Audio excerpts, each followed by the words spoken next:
afternoon to all of you. तो आज हम एक नया टॉपिक शुरू करने वाले हैं, जॉन स्टुअर्ट मिल.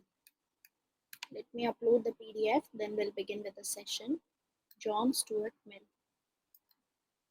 इससे पहले वाला एक कोई PDF बची थी. आई थिंक आप लोग बोल रहे थे कि एक मैम PDF बची है, तो upload that PDF. I don't remember कौन से टॉपिक की थी.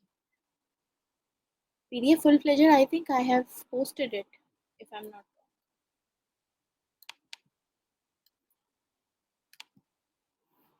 Hi, good afternoon.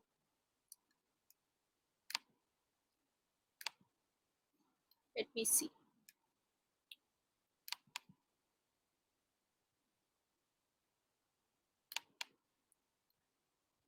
John Stuart मिल.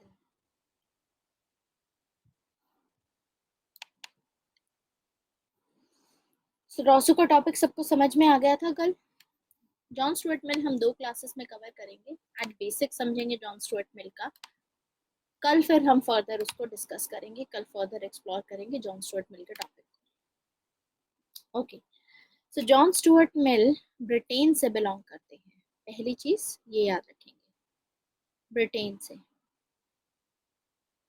विरोध नहीं हुआ है. Criticism of रॉसू. क्रिटिसिज्म तो यही है ना कि रॉसू जो थे, is a thinker of paradox. तो काफी अलग अलग स्कूल के जो थिंकर्स हैं वो इंस्पिरेशन लेते हैं इनसे. ठीक है, तो it's a sort of a criticism only in that, क्योंकि इनकी theory of general will say हमें देखने को मिलता है कि हिटलर जैसे डेमोक्रेटिक लीडर्स आएंगे जो इस तरीके से बिहेव करेंगे. मेटाफिजिकल. मेटाफिजिकल का मतलब होता है सिंपल टर्म्स में एब्स्ट्रैक्ट. एब्स्ट्रैक्ट का मतलब होता है इमेजिनेशन. मतलब ये एक ऐसा कॉन्सेप्ट है जो कि इमेजिनरी कॉन्सेप्ट है. आप सही नहीं सकते कि ये आपकी रियल विल है या एक्चुअल विल. विल का जो कॉन्सेप्ट है, जनरल विल की जो बात हो रही है, एक मेटाफिजिकल है, इमेजिनरी है. आपको क्या पता कि लोग अपनी रियल विल से काम कर रहे हैं कि एक्चुअल विल से काम कर रहे हैं. ठीक है, so that is the meaning of metaphysical. Any other doubt? आज कितने आवर्स का लेक्चर होगा? वैसे तो देखो 1.5 घंटे का होगा, बाकी देखते हैं क्या चलता है. आपका यूजुअली 90 मिनट्स का लेसन होता है, तो 90 मिनट्स तो कंटिन्यू करेंगे ही. अगर थोड़ा बहुत ऊपर गया 5-10 मिनट तो अच्छी बात है. Points in support for anti modern. Anti modern के सपोर्ट में देखो, एंटी मॉडर्न के सपोर्ट में ये एंटी मॉडर्न इसलिए थे क्योंकि ये मानते थे कि उसकी वजह से ही जो मैन है he has been reduced to a level of customer. Anti modern का आगे हम देखते हैं. ठीक है, क्या पूरा करवा दीजिए उमंग. जॉन स्टुअर्ट मिल कल का भी टॉपिक है. कल भी हमारा जॉन स्टुअर्ट मिल चलेगा. आज कंप्लीट नहीं हो पाएगा. It's a big topic. तो आज थोड़ा फिनिश करना फिर भी डिफिकल्ट होगा. ओके, तो एंटी मॉडर्न में देखो, आप लोगों को पता होना चाहिए एंटी मॉडर्न में आगे हम पढ़ेंगे इसके बारे में कि जो कैपिटलिज्म है किस तरीके से एक्सप्लॉइट करता है लोगों को. कैपिटलिज्म क्या करेगा? प्रॉफिट मैक्सिमाइजेशन के लिए ज़्यादा से ज़्यादा प्रोडक्ट बनाएगा, और जिसकी वजह से एक तो रिसोर्सेज यूज होते हैं. ठीक है, रिसोर्सेज आपके जैसे फॉसिल फ्यूल हैं. रिसोर्सेज तो दुनिया में लिमिटेड ही हैं, तो लिमिटेड रिसोर्सेज से आप फालतू के प्रोडक्ट्स बना रहे हो जिसकी नीड भी नहीं है प्रॉफिट मैक्सिमाइजेशन के लिए. तो ये तो एक तो एक्सप्लॉयटेशन हुआ नेचर का. दूसरा एक्सप्लॉयटेशन हुआ मैन का.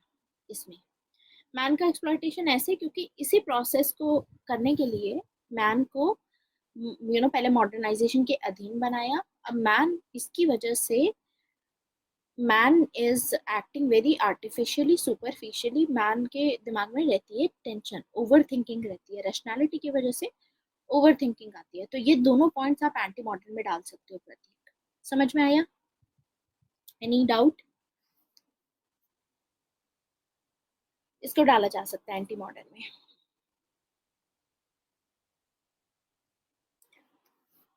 ओके, तो जॉन स्टुअर्ट मिल के बारे में बात करते हैं. जॉन स्टुअर्ट मिल ब्रिटेन से बिलोंग करते हैं and this is the timeline for John Stuart Mill 1806 to 1873.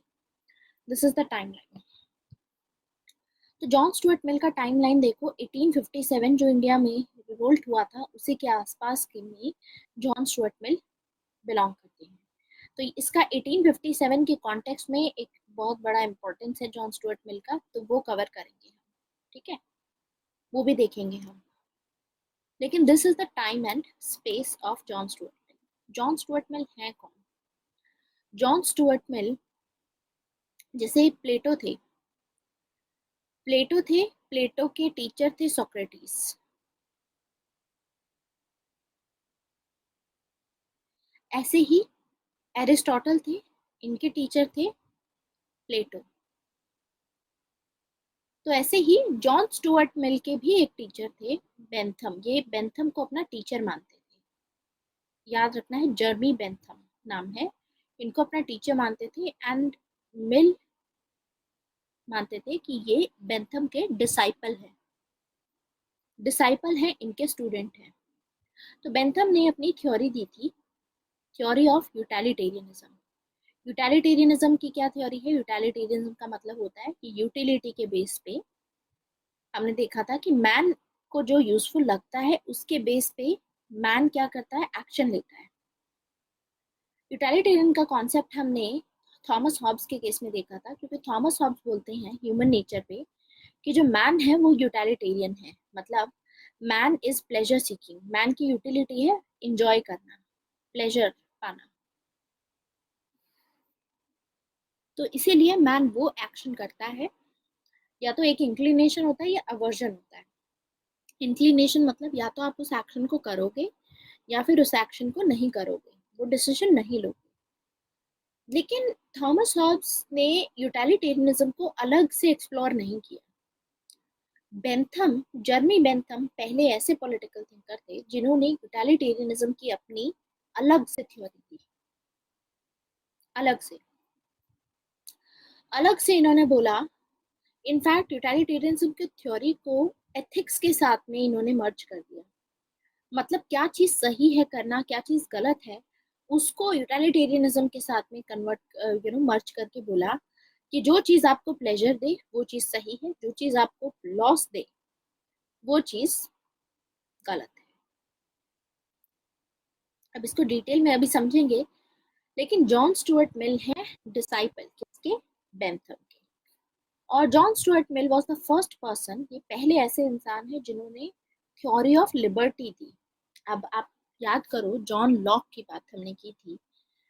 John Locke is the father of liberalism, और उसमें जॉन लॉक ने बोला है कि मैन के पास में right to life, right to liberty and right to property, ये तीन राइट्स होनी चाहिए।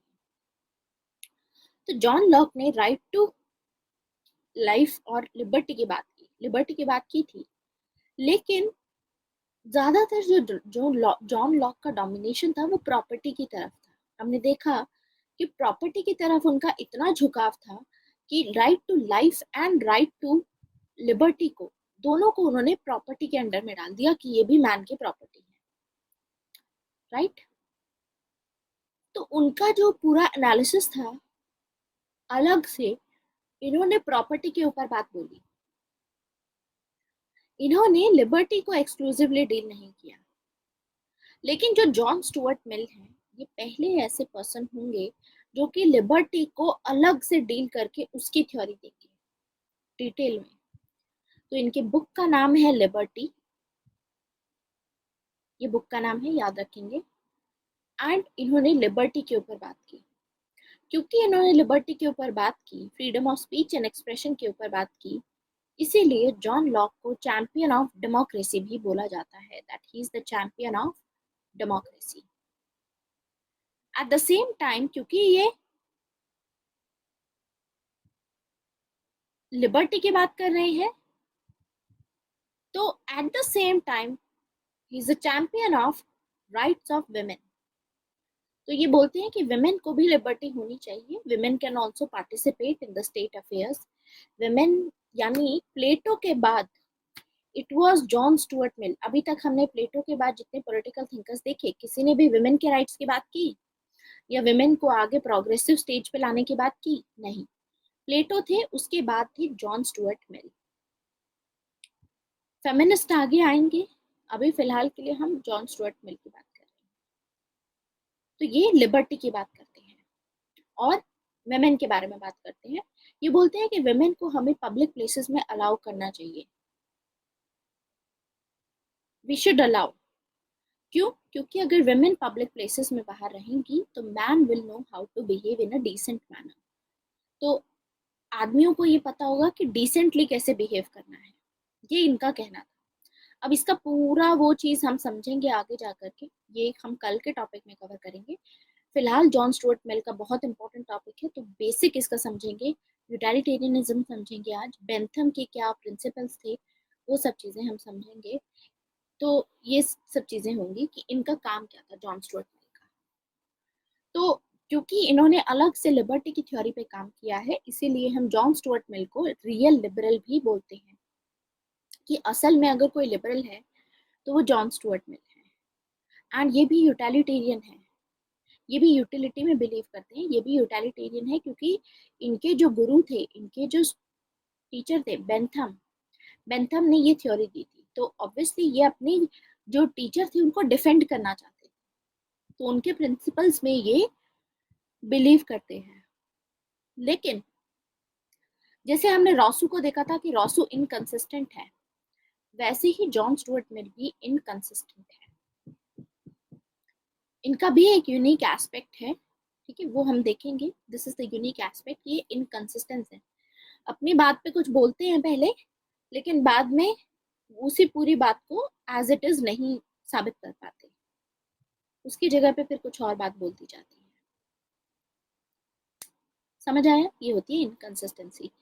आप पहले कुछ बोलो लेकिन कंडीशंस लगा के बोल रहे हो, यूनिवर्सली नहीं बोल रहे हो उसको। आप बोल रहे हो यहाँ नहीं करना, ये चीज बेस्ट है, लेकिन ये यहाँ नहीं करनी, ऐसे।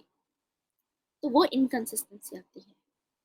इनफैक्ट जॉन स्टुअर्ट मिल के बारे में ये बोला जाता है कि if there is anyone who is liberal it is Mill. अगर कोई लिबरल है पॉलिटिकल थिंकर्स में, वो है जॉन स्टुअर्ट मिल। क्योंकि जॉन लॉक को हम फादर ऑफ लिबरलिज्म बोलते हैं, उन्होंने नेचुरल राइट्स की थ्योरी दी, लेकिन एकदम डिटेल में इलैबोरेटेड वे में उन्होंने राइट टू प्रॉपर्टी के बारे में बात की।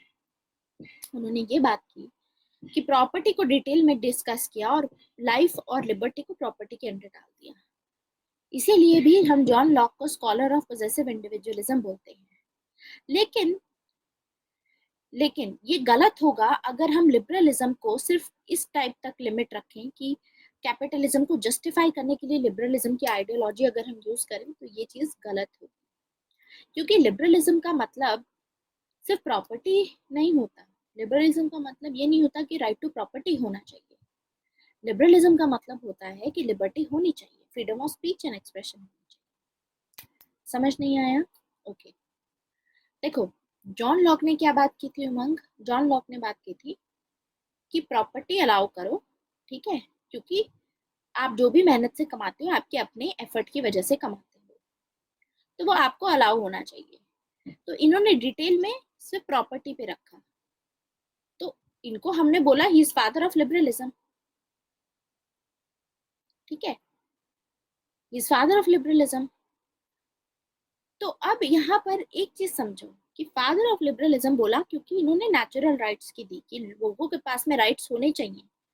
लेकिन इनके कामों को अगर आप ध्यान से एनालाइज करो तो आपको पता चलता है कि ये सिर्फ कैपिटलिज्म को प्रमोट कर रहे हैं, प्रॉपर्टी के ऊपर ज्यादा ध्यान दे रहे हैं, लिबर्टी के ऊपर ध्यान ही नहीं दिया इतना एक्सक्लूसिवली, अलग से सेपरेटली डिटेल में ध्यान नहीं दिया लिबर्टी पे, ज्यादा ध्यान प्रॉपर्टी पे दिया।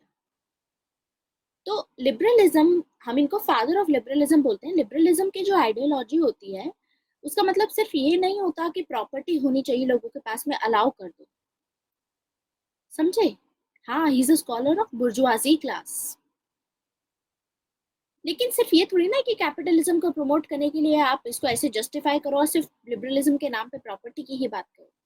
लिबरलिज्म में लिबर्टी का आइडिया भी कोर होता है। लिबर्टी का मतलब ही होता है कि आप लोगों को ये छूट दो कि लोग अपने मुताबिक अपनी freedom of speech and expression होना चाहिए, अपने मुताबिक काम कर सके, कोई भी कस्टम कोई भी ट्रेडिशन फॉलो कर सके जो वो फॉलो करना चाहते हैं।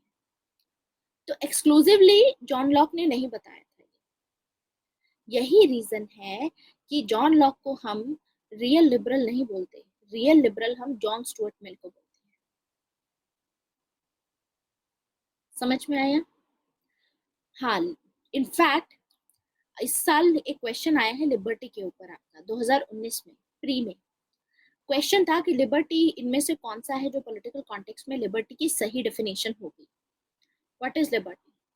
तो लिबर्टी का सही मायने में जो जॉन स्टुअर्ट मिल ने ये बोला है कि सही मायने में एब्सेंस ऑफ कंस्ट्रेंट नहीं होता liberty. This is wrong. Liberty is जिसमें आपको आपकी पर्सनालिटी डेवलपमेंट के लिए आपको इतनी स्पेस अलाउ की जाए कि आप खुद को प्रमोट कर सको, अपनी पर्सनालिटी को डेवलप कर सको।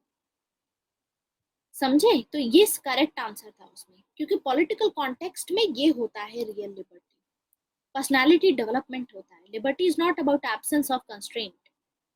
अब यानी इंडियन कॉन्स्टिट्यूशन में आर्टिकल नंबर 19 में जो रिस्ट्रिक्शंस दी गई हैं हमारे पास में, जैसे हम एक है राइट टू मूवमेंट, उसमें भी कुछ रिस्ट्रिक्शंस है। राइट टू फॉर्म एसोसिएशन में भी कुछ रिस्ट्रिक्शंस है हमारी।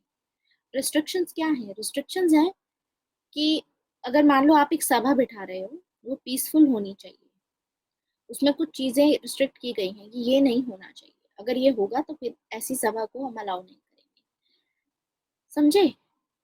ऐसे ही राइट टू मूवमेंट होती है, तो सरकार ने उस पर भी एक रिस्ट्रिक्शन लगा रखी है कि आप शेड्यूल्ड एरियाज में नहीं जा सकते। शेड्यूल्ड एरियाज में जहाँ शेड्यूल्ड ट्राइब्स रहती है, उनका कल्चर अलग होता है, वहां आप मूवमेंट नहीं कर सकते, वहां फ्री मूवमेंट अलाउ नहीं है। ये एक रिस्ट्रिक्शन है। तो रिस्ट्रिक्शन का मतलब ये नहीं होता कि इसमें आपकी लिबर्टी अफेक्ट हो रही है। ये रिस्ट्रिक्शन ऐसी रिस्ट्रिक्शन है जिसकी वजह से जो दूसरे लोग हैं उनके रिस्ट्रिक्शन को हार्म नहीं पहुंच रहा है, मतलब उनकी लिबर्टी को हार्म नहीं पहुंच रहा है। जैसे कि आप लोग शेड्यूल एरिया में जाते हैं, उनका अपना शेड्यूल ट्राइब्स का अपना कल्चर है, ठीक है, उनका अपनी चीजें हैं, तो आप वहां पर अगर क्रॉसिंग करते हैं तो उनके कल्चर इफेक्ट होगा, उनकी लिबर्टी, वो अपना चाहते हैं कि ज्यादा से ज्यादा अपना कल्चर वो फॉलो करें, अपने कस्टम्स फॉलो करें। लेकिन कोई बाहर का जाएगा तो इंटरफेयर करके मतलब उनको कन्वर्ट करने की भी कोशिश कर सकता है कि आप कन्वर्ट करो तो आपको मतलब हम ये मतलब प्रॉपर्टी यहाँ पे मिल जाएगी, आपको ये राइट मिलेगा, ये सब चीजें हैं। तो इससे तो उनकी लिबर्टी हार्म हुई। तो लिबर्टी ऐसी होनी चाहिए जिससे आपकी भी पर्सनालिटी डेवलप हो, सामने वाले की भी हो। Liberty is truly liberty is that. तो जॉन लॉक ने अपनी जो नेचुरल राइट्स की थ्योरी दी, उसमें 3 राइट्स की बात की, लेकिन ज्यादा फोकस किस पे किया? प्रॉपर्टी पे फोकस किया, क्योंकि जॉन लॉक चाहते थे कि कैपिटलिज्म को किसी भी तरीके से और प्रमोट किया जाए, क्योंकि ये बुर्जुआजी क्लास के स्कॉलर हैं, ये बुर्जुआजी क्लास को, जो रिच क्लास है, उनको सपोर्ट करते हैं। लेकिन हम लिबरलिज्म की आइडियोलॉजी को सिर्फ प्रॉपर्टी तक लिमिट नहीं कर सकते। सिर्फ ऐसा नहीं है कि लिबरलिज्म की आइडियोलॉजी हमने अप्लाई की और हमने उसको उसके चलते कैपिटलिज्म को जस्टिफाई करने के लिए यूज किया। यस, इंडस्ट्रियलिज्म था उस टाइम पे ब्रिटेन में, था वहां पर। लेकिन जॉन स्टुअर्ट मिल होंगे, ये बोलेंगे कि freedom of speech and expression भी बहुत जरूरी है। Freedom of speech and expression की बात करेंगे, कस्टम्स एंड ट्रेडिशन का फ्रीडम होना चाहिए। तो यानी जॉन स्टुअर्ट मिल पहले ऐसे इंसान थे, he was the member of parliament also. तो ये ऐसे इंसान थे जो कि फ्रीडम चाहते थे लोगों के लिए, कि लोगों को फ्रीडम मिलना चाहिए, जो भी बात बोलना चाहते हैं अपनी, उनको अलाउ करो, कि चाहे वो गलत बात बोल रहे हो लेकिन अलाउ देम, वो अपने अपने सोच, अपने विचार एक्सप्रेस कर सकते हैं बिना किसी रिस्ट्रिक्शन के। समझ में आया? अब आता है नेक्स्ट चीज, यूटिलिटेरियन। यूटिलिटेरियन को एक लाइन में क्या बोलते हैं? तो मनीष इसको ऐसे याद रखोगे आप, you for utilitarianism and you for usefulness. Useful का मतलब आप समझते हैं कि इससे क्या फायदा है। तो यानी यूटिलिटेरियनिज्म की एक ऐसी फिलॉसफी है ये, it is such a philosophy जिसमें जो भी एक्शन लिए जाते हैं उसको इस बेसिस पे लिया जाता है कि आपको वो चीज फायदेमंद है कि ये नुकसानदायक होगी। समझ आया? That is utilitarian. यूटिलिटी के हिसाब से, यूजफुलनेस के हिसाब से आप काम करते हो। जैसे मनीष को अभी ये लेक्चर देख करके फायदा होगा, तो ये मनीष की यूटिलिटी है, इसीलिए मनीष अभी लेक्चर देख रहे हैं। अगर ये लेक्चर देख के उनको नुकसान होगा तो फिर वो नहीं देखेंगे। अब नुकसान कौन से केस में हो सकता है कि मनीष ने ये लेक्चर ऑलरेडी 10 बार देखा हुआ है, मनीष ने रिवाइज भी किया हुआ है, मनीष ने इसके आंसर राइटिंग भी की हुई है, मनीष के स्कोर भी अच्छा आया हुआ है, उसके बावजूद मनीष यहाँ पे टाइम वेस्ट कर रहे हैं। तब ये यहाँ पर फिर ये इतना फायदा नहीं हुआ ना उनको यहाँ पर, तो दैट मीन्स ये एक्शन अवॉइड कर सकते हैं। तो ये चीज यूटिलिटी की जो यूटिलिटेरियनिज्म है, ये एक ऐसी फिलोसफी है जो बेंथम ने दी थी कि क्या चीज सही है, आप जो एक्शन ले रहे हो क्या वो एक्शन सही है या गलत है, ये अगर आपको जानना है तो यूटिलिटी पे डिपेंड करेगा। ये दो चीजों पे डिपेंड करता है, पेन एंड प्लेजर पे। तो यूटिलिटेरियनिज्म की थ्योरी के साथ में आपको दो चीजें याद रखनी है, पेन एंड प्लेजर। ये दोनों चीजों के बेसिस पे आप अपने सारे डिसीजंस लेते हो,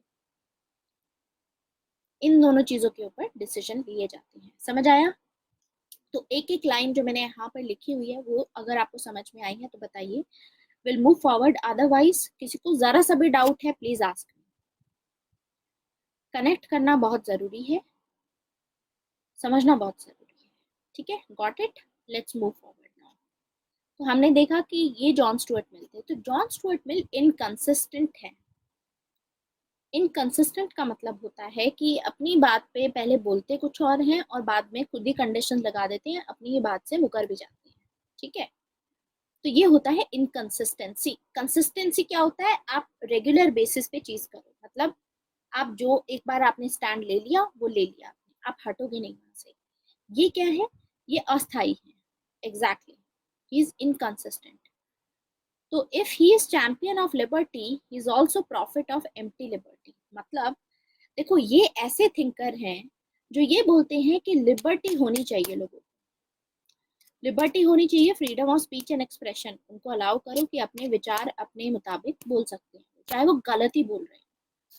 इनको इतनी स्पेस मिलनी चाहिए कि गलत विचार भी अपने प्रेजेंट वो कर सकते हैं।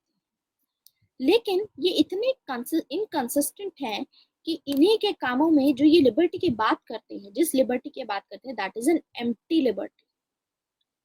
ये लिबर्टी पूरी तरीके से लिबर्टी नहीं है, एम्प्टी लिबर्टी है, उसमें कुछ ना कुछ कमियां हैं उस लिबर्टी में। अब जैसे ही एक तो लिबर्टी की बात हो गई, freedom of speech and expression की बात करेंगे लेकिन कुछ ना कुछ कमी रहेगी उसमें। दूसरा आता है इसमें डेमोक्रेसी। ये बोलते हैं democracy, he is a champion of democracy also. Democracy को ये सपोर्ट करते हैं कि डेमोक्रेसी होनी चाहिए हर कंट्री में, democracy is the best form of government. कोई अगर सरकार बेहतर है तो वो डेमोक्रेसी है। लेकिन उसके बावजूद he is a reluctant Democrat. Reluctant Democrat मतलब डेमोक्रेसी को प्रमोट करते हुए भी ये मानते हैं कि वो बेस्ट है, उसके बावजूद ये बोलते हैं कि सभी कंट्रीज में डेमोक्रेसी नहीं यूज करनी चाहिए, सभी कंट्री में डेमोक्रेसी मत इम्प्लीमेंट करो। जैसे कि जब इनसे पूछा गया था 1857 का जब रिवोल्ट हुआ था, उस टाइम पे जॉन स्टुअर्ट मिल की स्टेटमेंट थी कि इंडिया क्योंकि एक कॉलोनी है इसीलिए इंडिया में डेमोक्रेसी इंट्रोड्यूस नहीं होनी चाहिए, ये इनका कहना था। ऐसे ही यूएसए की डेमोक्रेसी को लेकर के इनके कंसर्न है। हालांकि डेमोक्रेसी को बोलते हैं कि डेमोक्रेसी होनी चाहिए, बेस्ट है, लेकिन उसके बावजूद ही एज कंसर्न, तो उस मामले में ये इनकंसिस्टेंट है। ऐसे he is utilitarian who destroys utilitarianism.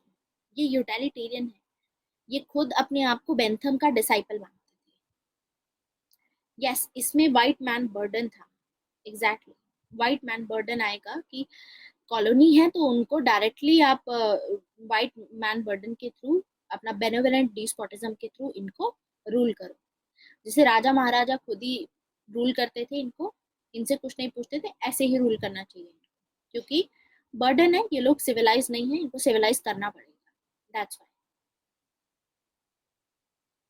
तो ये यूटिलिटेरियन है, ये बेंथम को अपना टीचर मानते थे, उसके बावजूद बेंथम के आइडियाज में इस तरीके से ये रिफॉर्म्स लेकर के आएंगे कि यूटिलिटेरियनिज्म की जो पूरी थ्योरी रहेगी, जो प्रिंसिपल रहेंगे, उसको डिस्ट्रॉय कर देंगे, उसकी धज्जियां उड़ा देंगे पूरी। समझ में आया? ये इनकंसिस्टेंसी दिखती है। इनकंसिस्टेंसी ऐसी क्यों है? क्योंकि जब जॉन स्टुअर्ट मिल एग्जिस्ट कर रहे थे उस टाइम पे लोगों को नेगेटिव लिबर्टी के कॉन्सिक्वेंसेस दिखने लगे थे साफ। नेगेटिव लिबर्टी क्या होती है बताइए, व्हाट इज नेगेटिव लिबर्टी? क्या मतलब है नेगेटिव लिबर्टी का?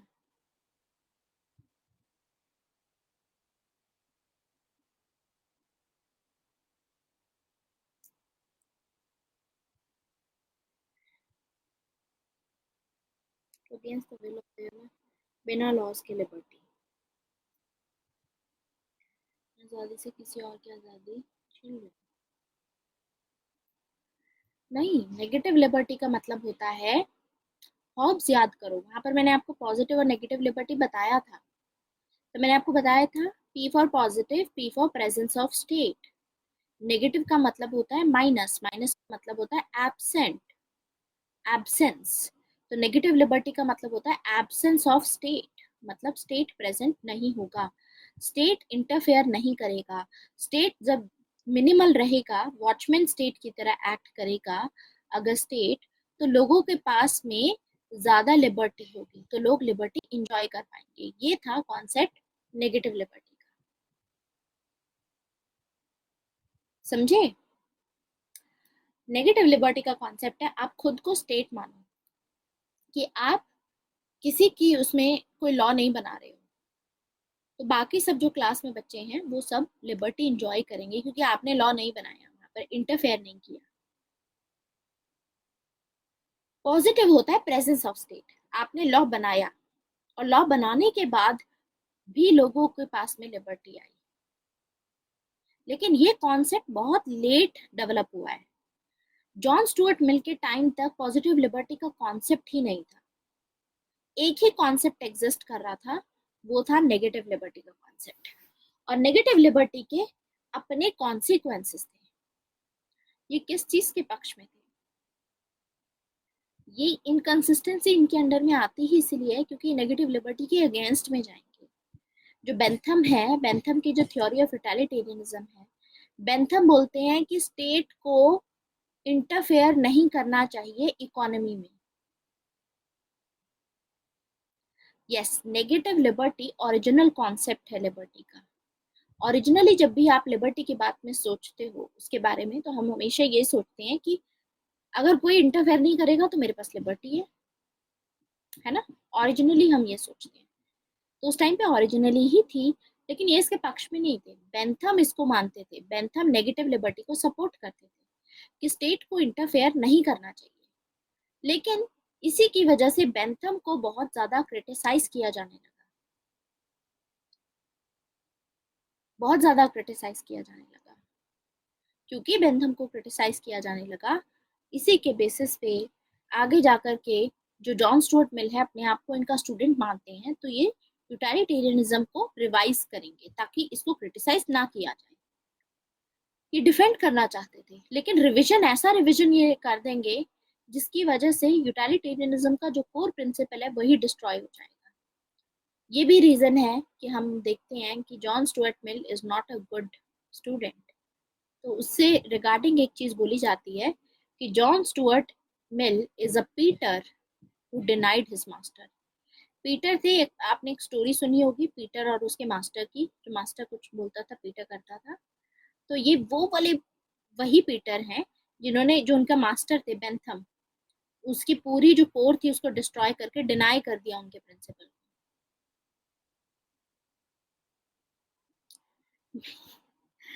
मिल किसकी साइड में है मैं बताती हूँ। मिल नेगेटिव लिबर्टी की साइड में नहीं है, ये याद रखो। Is not in favour of negative liberty. ये बोलते हैं कि स्टेट को इंटरफेयर करना चाहिए, ठीक है, लेकिन क्योंकि तब तक पॉजिटिव लिबर्टी का कॉन्सेप्ट डेवलप नहीं हुआ था, तो बस ये बोलते हैं कि एक प्रिंसिपल देंगे यहाँ पर नेगेटिव लिबर्टी के अगेंस्ट में, कि अगर हार्म प्रिंसिपल आता है, अभी हार्म प्रिंसिपल क्या है आगे देखेंगे, लिबर्टी क्या है आगे देखेंगे, फिलहाल वैसे मैं आपको बेसिक बता रही हूँ। Who is the father of positive liberty? T.H. Green. ये पहले इंसान थे जिन्होंने आगे जाकर के 20th सेंचुरी में इंट्रोड्यूस किया। और अभी हम कौन सी सेंचुरी में बात कर रहे हैं? हम अभी यहाँ पर 19th सेंचुरी में बैठे हुए हैं, यानी नेगेटिव लिबर्टी की वजह से कुछ ना गलत हो रहा है। गलत तो हो रहा है, ये चाहते हैं कि कुछ किया जाए इसके बारे में, लेकिन पॉजिटिव लिबर्टी का कॉन्सेप्ट एमर्ज नहीं हुआ। तो इसीलिए जो इन्होंने दिया उसकी वजह से ये इनकंसिस्टेंट लगते हैं, हमको इनकंसिस्टेंट लगते हैं। ठीक है, तो ये कंडीशन डालेंगे हार्म प्रिंसिपल की, अब ये भी आगे पढ़ेंगे। इसीलिए याद रखना है कि नेगेटिव लिबर्टी के तो सपोर्ट में है ही नहीं, अभी फिलहाल बस इतना याद, क्योंकि अभी बहुत डिटेल में डिस्कस करना है ये सब चीजें। ठीक है, तो इनकी इनकंसिस्टेंसी क्यों है? क्योंकि ये उस टाइम से बिलोंग करते हैं जब नेगेटिव लिबर्टी के कॉन्सिक्वेंसेस हमको देखने को मिल रहे थे। कॉन्सिक्वेंसेस थे बहुत खराब, इसकी वजह से बहुत सारी चीजें हो रही थी सोसाइटी में। तो हम इसीलिए देखते हैं कि he standing at the cross road of positive and negative liberty.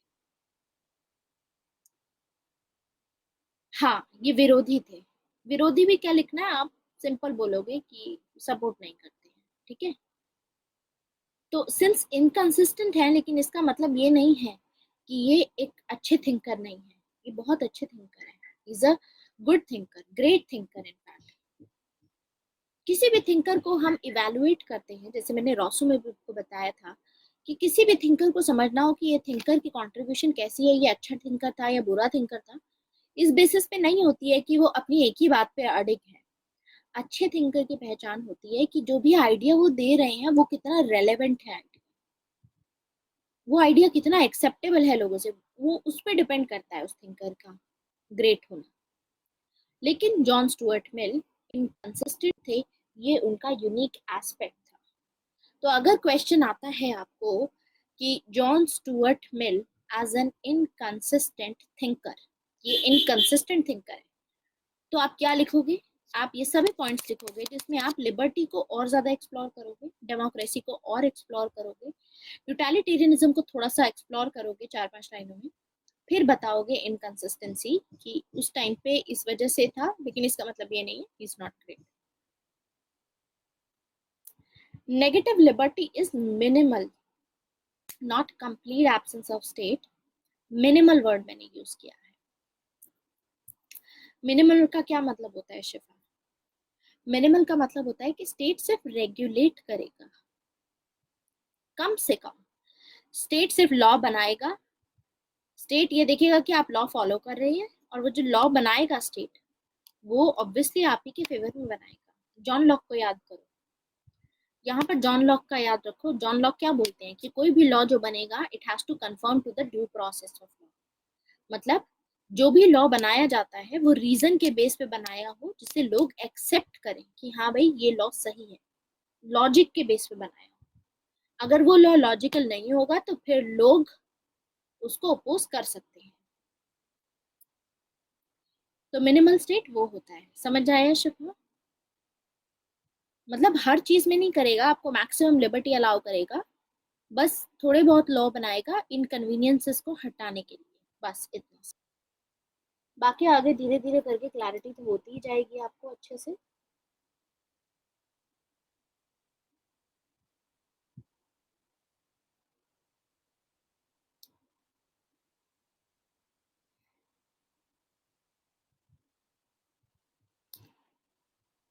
He was in dilemma bit, हाँ he was in dilemma, that is why he is inconsistent।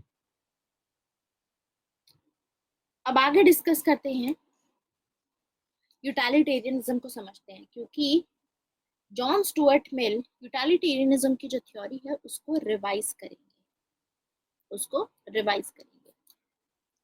नहीं, आइडियलिस्ट नहीं बोलेंगे इनको, आइडियलिस्ट नहीं है ये, क्योंकि ये लिबर्टी को प्रमोट कर रहे हैं। लिबर्टी यानी ये बोलते हैं कि मैन पहले आता है। लिबर्टी आप दे रहे हो मैन को, तो मतलब man is prior to state, man पहले आता है, इंडिविजुअल पहले आता है स्टेट के। जो आइडियलिस्ट होते हैं वो बोलते हैं कि स्टेट पहले आता है मैन के। समझे? तो ये इंडिविजुअलिस्ट है। तो यूटिलिटेरियनिज्म की अब हम फिलॉसफी को समझते हैं कि क्या है यूटिलिटेरियनिज्म। सबसे पहले utilitarianism is the dominant philosophy. उस टाइम पे काफी डोमिनेंट थी, मतलब ब्रिटेन में उस टाइम पे जो भी चीजें, जो भी एक्शंस लिए जा रहे थे, मैक्सिमम एक्शन, यूटिलिटेरियनिज्म बहुत फेमस थी उस टाइम पे ब्रिटेन में, 18th और 19th सेंचुरी में। इतनी फेमस क्यों थी? क्योंकि बेंथम ने जो ये थ्योरी दी थी अपनी यूटिलिटेरियनिज्म की, इसको समझना बहुत आसान था, इतना कि कॉमन मैन भी समझ सकता था इसको। आज से पहले हमने जो फिलोसफीज पढ़ी हैं, प्लेटो की, एरिस्टोटल की, मैकियावेली की, या थॉमस हॉब्स की, जॉन लॉक की, रॉसो की, एक कॉमन मैन के लिए समझना थोड़ा मुश्किल है वो सारी थ्योरीज। प्लेटो ने अपनी आइडिया की थ्योरी दी थी, कितनी डिफिकल्ट है ये समझना फॉर अ कॉमन मैन। अगर आपको बताना हो कि देखो, जो चीज इस वर्ल्ड में रिएक्ट जो भी चल रही है वो टेम्परेरी है, वर्ल्ड ऑफ आइडिया वाली चीज परमानेंट है, तो अगर वो चीज परमानेंट है तो फिर करे क्या, मतलब वर्ल्ड ऑफ आइडिया में क्या है, कॉमन मैन को समझना मुश्किल होगा इन डेप्थ समझने में, ठीक है। ऐसे ही एरिस्टोटल में भी बहुत सारी बातें बोली, तो ये चीजें कॉमन मैन के पल्ले नहीं पड़ती थी कि अच्छा ये सब हो रही है तो करना क्या चाहिए, व्हाट वी शुड डू। तो सबसे पहले एक आसान तरीके में बताने वाले थे बेंथम। बेंथम ने सबसे आसान तरीके में बताया है कि कॉमन मैन को क्या करना चाहिए, क्या करना चाहिए कॉमन मैन को। तो बेंथम बोलते हैं कि दो एक्शन आप लेते हो, या तो आप कोई चीज करते हो या फिर वो चीज नहीं करते। कोई भी इंसान दो चीजों से गाइडेड होता है, टू सॉवरेन मास्टर्स होते हैं, मतलब सॉवरेन का मतलब सुप्रीम, दो सुप्रीम मास्टर्स होते हैं, मतलब इनके ऊपर तो किसी की भी नहीं चलती। एक होता है पेन और एक होता है प्लेजर।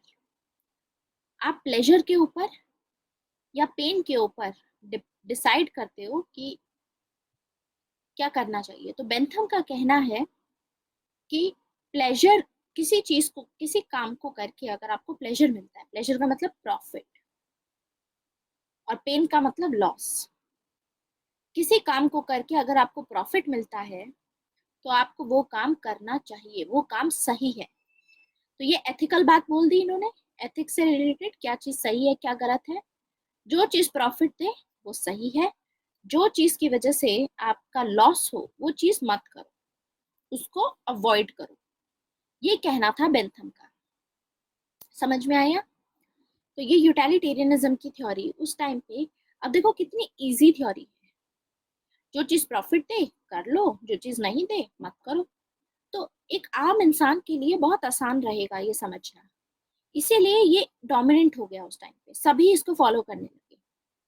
तो ये फिलोसफी ऑफ कॉमन मैन बन गई, कॉमन मैन की फिलोसफी बन गई, क्योंकि कॉमन मैन इसको आसानी से समझ सकता था सिंपल कॉन्सेप्ट में, प्लेजर और पेन के कॉन्टेक्स्ट में, ठीक है। बाकी सभी जो फिलोसफर्स हमने देखे बहुत ही कॉम्प्लेक्स चीजें, कॉम्प्लेक्स बातों की बात करते थे।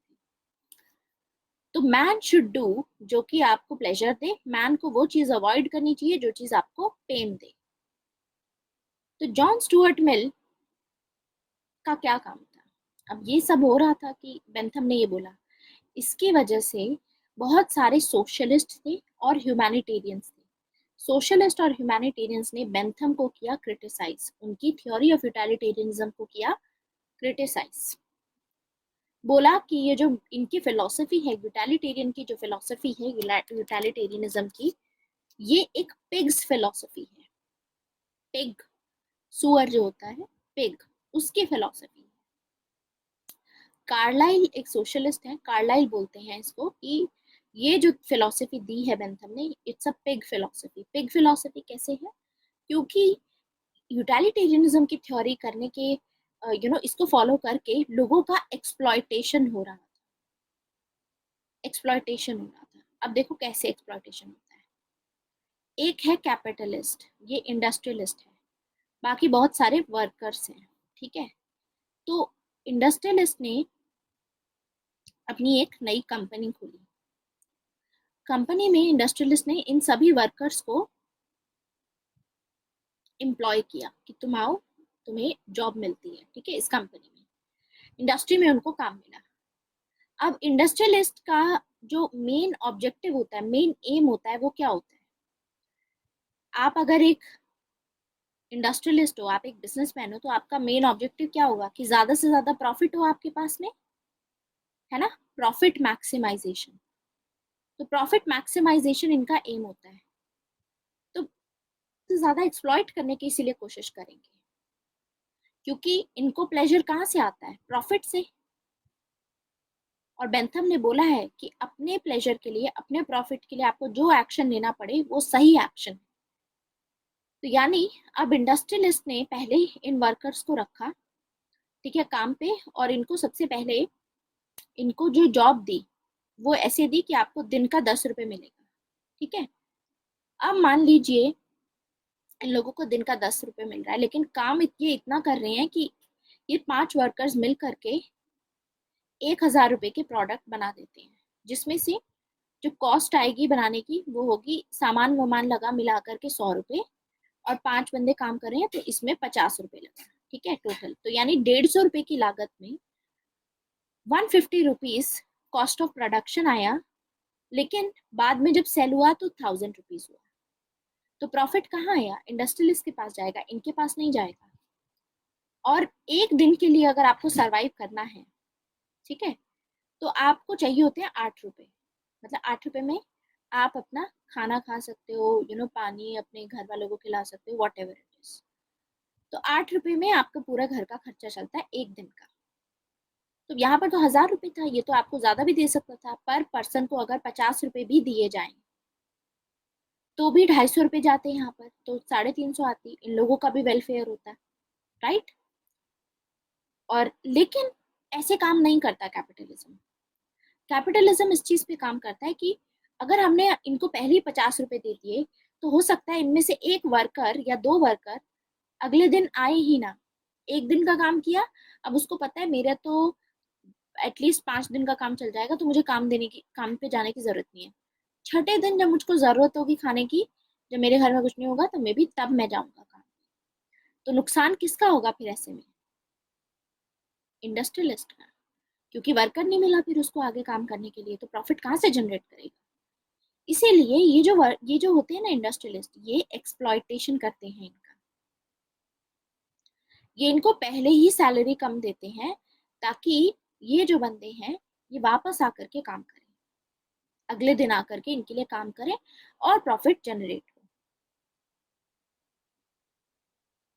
तो नेगेटिव लिबर्टी की वजह से ये हो रहा था। यूटिलिटेरियनिज्म में ये चीज चल रही थी, जिसमें यूटिलिटेरियनिज्म में ये बोला गया था कि प्रॉफिट जो बुर्जुआजी क्लास थी आसानी से समझ सकती थी कि अगर मेरे को प्रॉफिट मिल रहा है तो मैं करूंगा। ऐसे ही वर्किंग क्लास भी आएगी, एक दिन काम करके उनको भी प्रॉफिट मिल रहा है, 10 रुपए मिल रहे हैं, तो उनसे उनका घर चलेगा, 2 रुपए उनका प्रॉफिट होगा। तो एक तो ये भी मिला और 2 रुपए भी बच गए उनके। तो कहीं ना कहीं ये भी आएंगे काम पे, काम तो नहीं छोड़ेंगे, इनकी नेसेसिटी भी है। तो ये पूरा ऐसे चल रहा था और इनका एक्सप्लॉइटेशन हो ही जा रहा था। अब मान लो आपको पता है कि जो वर्किंग क्लास होती है वो मेजोरिटी में होती है, वर्किंग क्लास ज्यादा होती है, रिच लोग कम होते हैं, गरीब लोग ज्यादा होते हैं, हमेशा मेजोरिटी में रहते हैं।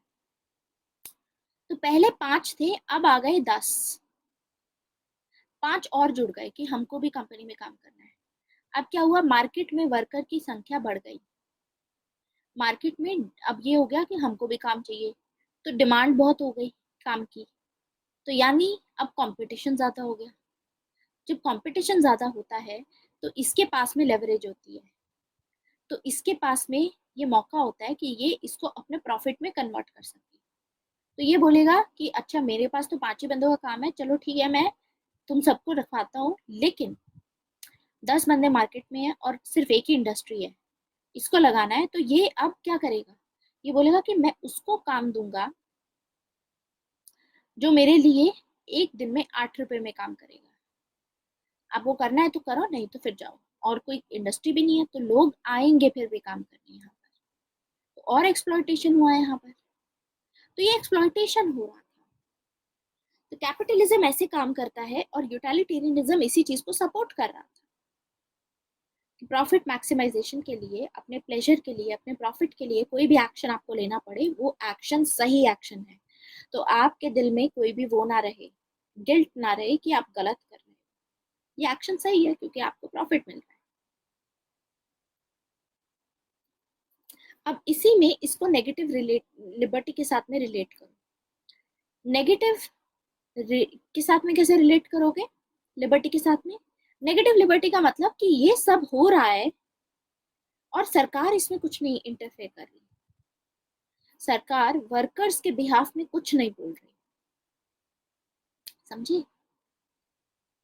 इसीलिए ये क्रिटिसाइज किया जा रहा था कि ये तो पिग्स फिलोसफी है, एक्सप्लॉयटेशन कर रहे हो आप लोगों का।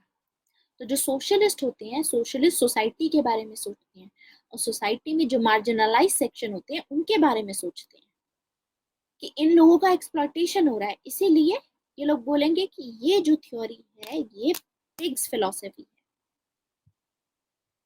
तो ये मिनिमम स्टेट के कॉन्सिक्वेंसेस थे कि जब नेगेटिव लिबर्टी होती है, जब स्टेट इंटरफेयर नहीं करता है, तो लोगों का बहुत ज्यादा फायदा उठाया जाता है। ये भी एक रीजन था। समझ में आया? तो अभी तक ये समझ में आया पिग्स फिलोसफी को। अभी और डिटेल में समझेंगे कि पिग्स फिलोसफी क्यों बोला गया, why pig philosophy. Pig philosophy क्यों बोला गया, यूटिलिटेरियन जो है बेंथम है, इनको क्यों क्रिटिसाइज किया गया? क्योंकि ये एम्फेसाइज करते हैं सिर्फ एपेटाइट पे। आप ये देखो, पिग जो होता है, पिग कैसा खाना खाता है? पिग को क्वालिटी से मतलब नहीं होता। आप कचरा भी फेंकोगे बचा खुचा, ठीक है, कचरा फेंकोगे, गार्बेज फेंकोगे, तो भी वो खा लेगा pig. Pig is such an animal. Pig को अपनी एपेटाइट से मतलब होता है कि जहां से आ रहा है, जैसा आ रहा है, बस खाते जाओ। क्वालिटी से कोई मतलब नहीं है, क्वांटिटी से मतलब होता है। तो ऐसे ही यूटिलिटेरियनिज्म की थ्योरी क्वालिटी पे तो ध्यान ही नहीं दे रही थी, सिर्फ क्वांटिटी पे ध्यान दे रही थी कि प्रॉफिट आ रहा है, जितना ज्यादा प्रॉफिट आए उतना बेहतर है, क्वालिटी पे ध्यान ही नहीं दिया। तो मैन को पिग के लेवल पे इसमें इसमें रिड्यूस कर दिया यूटिलिटेरियनिज्म की फिलोसफी में। मतलब मैन को एज अ पिग की तरह ट्रीट किया कि जो बुर्जुआजी क्लास है, जो ये जो लोग हैं, लोग होते हैं, ये अपनी एपिटाइट, अपने प्लेजर के उस पे ही कंसर्न होते हैं, क्वालिटी पे नहीं होते कि क्वालिटी क्या है उसकी। क्वालिटी का डिफरेंस मैं बताती हूँ। मान लीजिए कि आप हैं और आपकी छोटी बहन है, दोनों में से आपके पेरेंट्स सिर्फ एक ही की स्टडी अफोर्ड कर सकते हैं, ठीक है, कि दोनों में से किसी एक को स्कूल जाने दिया जाएगा। आप बड़े हो, आपकी बहन मान लो आपसे 15 साल छोटी है, ठीक है, और आपको कॉलेज में एडमिशन लेना है। आपकी बहन अभी बहुत छोटी है, मतलब इन द सेंस इतनी छोटी मान लो, क्योंकि 4 साल तक तो स्कूल में एडमिशन नहीं होगा इन केस। तो अब क्या होगा यहाँ पर, ऑप्शन यही है कि किसी एक को ही अफोर्ड कर सकते हैं। तो क्वांटिटी ये बोलती है कि आपको अपने प्लेजर से मतलब होगा, ठीक है। तो आप अपनी प्लेजर से मतलब होगा तो आप ये सोचोगे कि मैं जाता हूँ और I will do it, college मेरा जल्दी खत्म हो जाएगा, जॉब लग जाएगी तो मेरा पैसा होगा, तो मैं अपनी बहन को सपोर्ट करूँ, लाइक दिस। क्वालिटी में ये आता है कि आप सैक्रिफाइस करने के लिए तैयार हो, तो भी आपको खुशी मिलेगी, तो भी आपको प्लेजर मिलेगा। अगर आप अपनी बहन के लिए सैक्रिफाइस करते हो, उसको बोलो कि आप स्कूल जाओ, मैं नहीं जाऊंगा, कोई बात नहीं, तो इसमें भी तो आपको खुशी मिलेगी। लेकिन ये खुशी बेंथम ने कभी एक्सेप्ट ही नहीं की, बेंथम ने कभी कंसिडर नहीं की। बेंथम ने बोला कि एक जो मैन होता है, इंडिविजुअल है, मैन पे ध्यान देता है कि आपको अपनी पेन एंड प्लेजर से मतलब है, ठीक है, आपकी अपनी सेटिस्फेक्शन से मतलब है। तो यानी मैन को आप पिग के लेवल पे डिग्रेड कर रहे हो कि पिग को सिर्फ एपिटाइट से मतलब होता है, क्वालिटी से कोई मतलब नहीं। तो ये जो यूटिलिटेरियनिज्म की जो फिलॉसफी है, ये एक तरीके से वर्कर्स के एक्सप्लॉयटेशन को जस्टिफाई कर रही है कि जो लोगों को एक्सप्लॉइट किया जा रहा है तो वो सही है। कैपिटलिस्ट को बुरा नहीं फील करना चाहिए इसमें, क्योंकि प्रॉफिट मिल रहा है उनको वहां से। तो यानी अगर कोई इंसान अपने प्रॉफिट के लिए, अपने प्लेजर के लिए सामने वाले इंसान का नुकसान हो रहा है, तो उसमें कोई गलत नहीं। ये कहना था यूटिलिटेरियनिज्म की थ्योरी का, क्योंकि ये प्लेजर को प्रॉफिट के साथ में डील करते थे और पेन को लॉस के साथ में डील करते थे, ठीक है। So that is pleasure and pain. Any doubt in this? तो ये बोलते हैं क्या चीज करनी सही है, जो चीज आपको प्लेजर दे, क्या चीज करनी गलत है, जो चीज आपको पेन दे, यानी जिससे आपका नुकसान हो, लॉस हो, वो चीज नहीं करनी चाहिए। तो जब इसको ऐसे क्रिटिसाइज किया गया, जब इसको पिग फिलॉसफी बोला गया, तो क्योंकि ये बेंथम के स्टूडेंट है, अपने टीचर को डिफेंड करना चाहते थे, इसीलिए जॉन स्टुअर्ट मिल यूटिलिटेरियनिज्म की जो थ्योरी है उसको रिफॉर्म करने की कोशिश करेंगे। He will try to reform utilitarianism. ये अपने आप को डिसाइपल मानते थे, इसीलिए ये अपनी ड्यूटी मानते थे कि मुझे यूटिलिटेरियनिज्म की फिलॉसफी को डिफेंड करना है। लेकिन इन्होंने इस तरीके से रिवाइज किया यूटिलिटेरियनिज्म को, बेंथमिज्म को, इनकी जो थ्योरी थी उसको इस तरीके से उसमें रिफॉर्म लेकर के आए कि एट द एंड जो पूरे कोर फंडामेंटल्स थे इसकी, यूटिलिटेरियनिज्म के जो कोर फंडामेंटल थे, उसी को डिस्ट्रॉय कर दिया पूरा। इसीलिए इनको बोला जाता है he is a Peter who denied his master. ये पीटर हैं जिन्होंने अपने मास्टर को ही, उन्हीं के आइडियाज को सब डिनाई कर दिया। समझ में आया?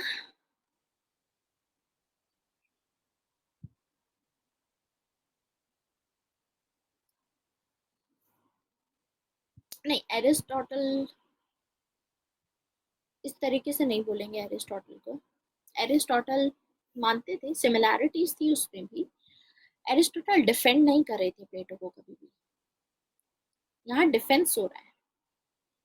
एरिस्टोटल तो खुद ही क्रिटिसाइज करते थे।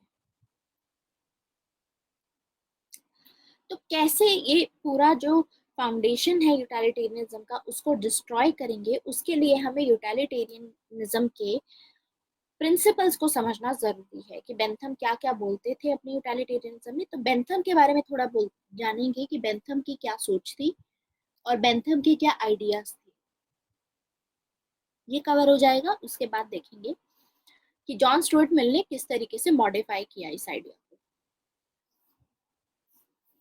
देखो, जॉन स्टुअर्ट मिल थे, एक तो बेंथम से इन्फ्लुएंस थे जो इनके टीचर थे, उसके अलावा ग्रीक थिंकर से भी इन्फ्लुएंस थे।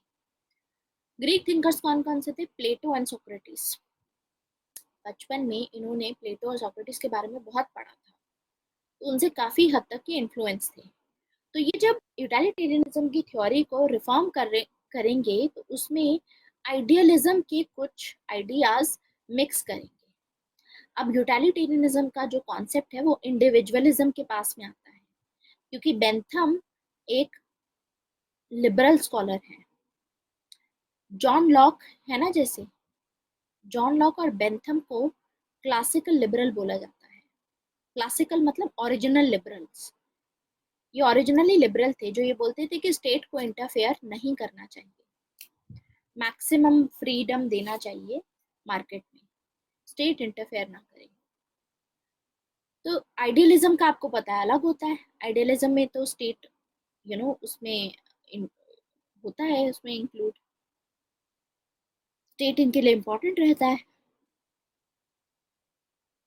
तो इसीलिए इनसे इन्फ्लुएंस होकर के आइडियलिज्म के कुछ आइडियाज प्लेटो के और सोक्रेटिस के जे एस मिल अपने इंट्रोड्यूस करेंगे यूटिलिटेरियनिज्म की थ्योरी में और रिवाइज करेंगे और उसी के साथ डिस्ट्रॉय कर देंगे पूरा यूटिलिटेरियनिज्म। लेकिन पहले सेलिएंट फीचर समझते हैं यूटिलिटेरियनिज्म के कौन कौन से फीचर होते हैं।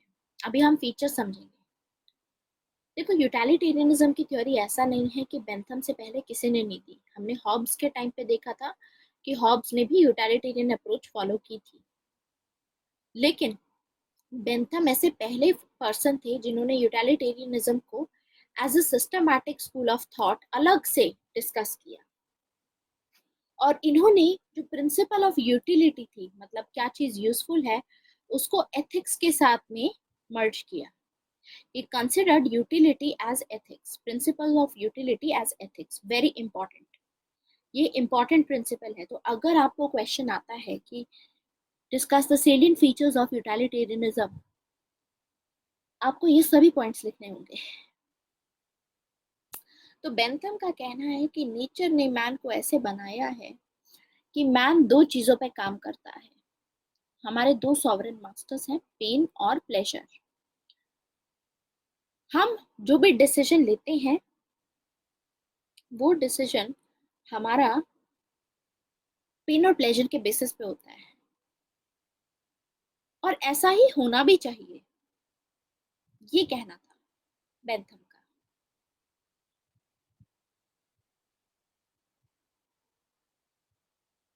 शिफा, what are you saying? End is important. Yes, end is important, means are not important. मतलब आखिरी का जो आपका जो भी गोल है उससे प्रॉफिट मिल रहा है आपको, तो डू इट, ये कहना था बेंथम का।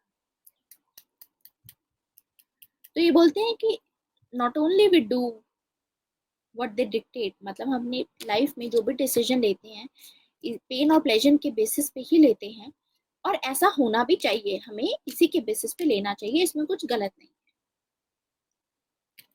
सो प्लेजर से इनका मतलब है क्वांटिटेटिव टर्म में। क्वांटिटेटिव टर्म मतलब जिस चीज को क्वांटिटी है आप मेजर कर सकते हैं, जैसे कि प्रॉफिट।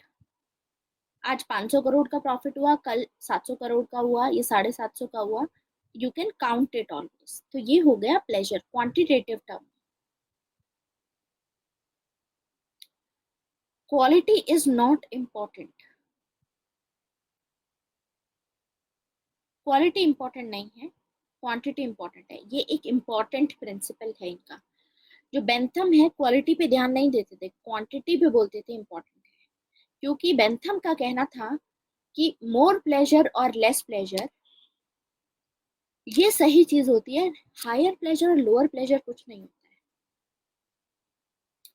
मोर प्लेजर होता है या तो लेस प्लेजर होता है, हायर और लोअर नहीं होता है। क्वालिटेटिव टर्म्स में नहीं हम बोलेंगे, मोर और लेस हो सकता है, या तो आपको ज्यादा प्रॉफिट हुआ या आपको कम प्रॉफिट हुआ।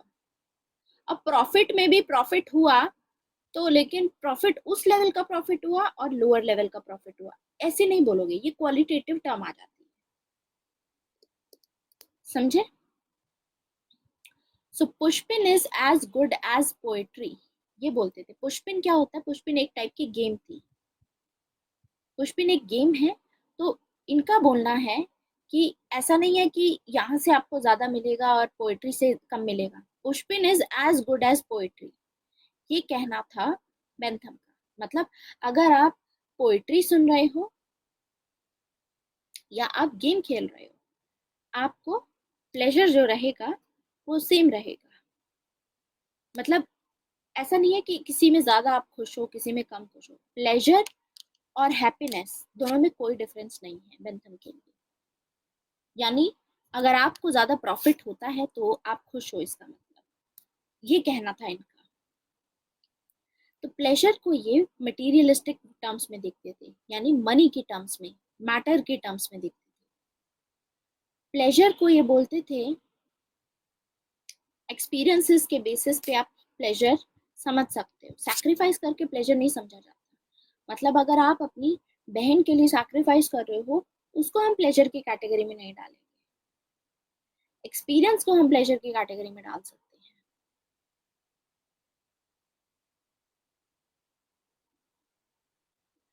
आपने एक्सपीरियंस किया है, दैट्स वाई। आइडिया से मतलब नहीं है, मैटर से मतलब है, एग्जैक्टली exactly. ये मटीरियलिस्टिक है, दैट्स वाई। पुष्पिन एक गेम है Niharika, it's a game, it's a game जो खेली जाती थी। तो ये बोलते हैं pushpin is as good as poetry. कोई भी गेम खेलते हो आप, वो पोइट्री के मुकाबले उस वैसी ही अच्छी है जैसे पोइट्री आप सुन रहे हो तो भी वो अच्छी है, ये कहना था इनका, कि कोई डिफरेंस नहीं है इसमें।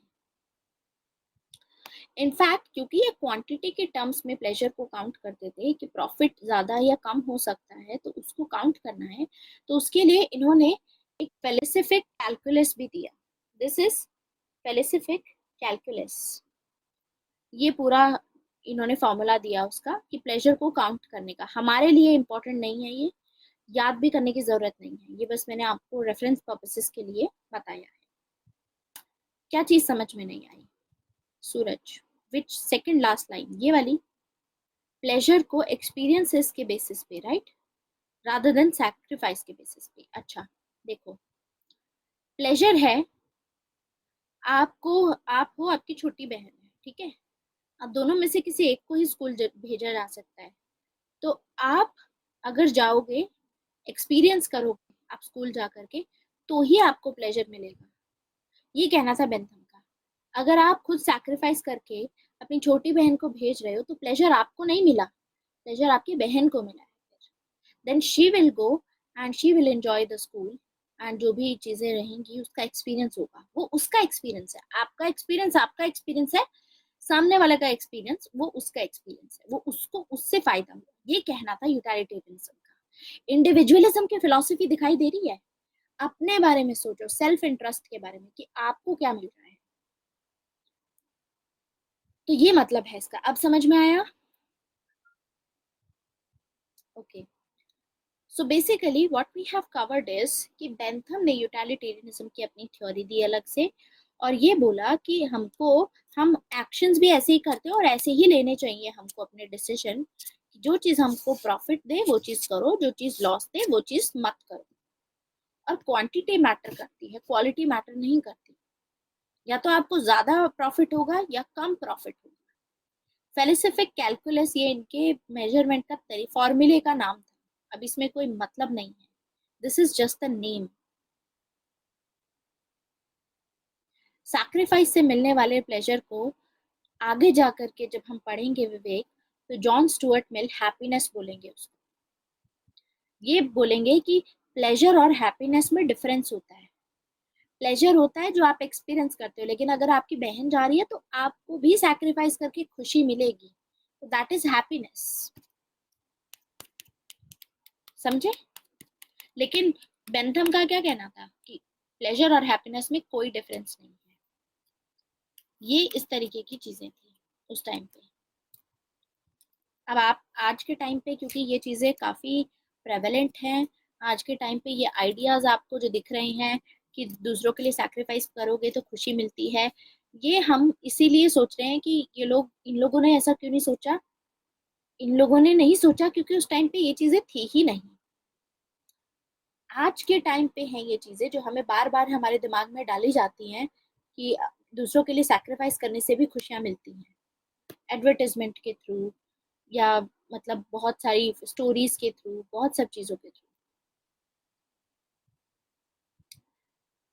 तो ये थ्योरी ऑफ यूटिलिटेरियनिज्म के अंडर में विवेक हम डिस्कस कर रहे हैं कि ये सब बातें बोलेंगे बेंथम।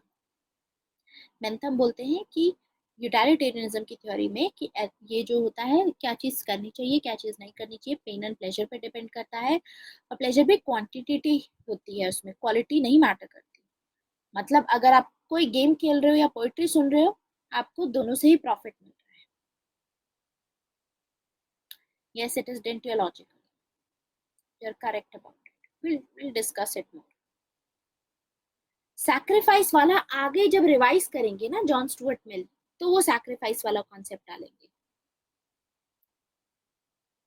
ये सिर्फ बोलते हैं जो आप एक्सपीरियंस करते हो वही प्लेजर है, वही हैप्पीनेस है आपके लिए, क्योंकि इनके लिए कोई डिफरेंस नहीं है। इनफैक्ट ये बोलते हैं कि not only pleasure do not differ in quality, persons do not differ in quality. मतलब इनका कहना है, ये इंडिविजुअल है ना क्योंकि, तो ये कहते हैं कि प्लेजर की क्वालिटी टर्म्स में अलग नहीं है प्लेजर। मतलब प्लेजर क्वांटिटी का एस्पेक्ट है, प्रॉफिट क्वांटिटेटिव टर्म है, क्वालिटी में तो आती ही नहीं है।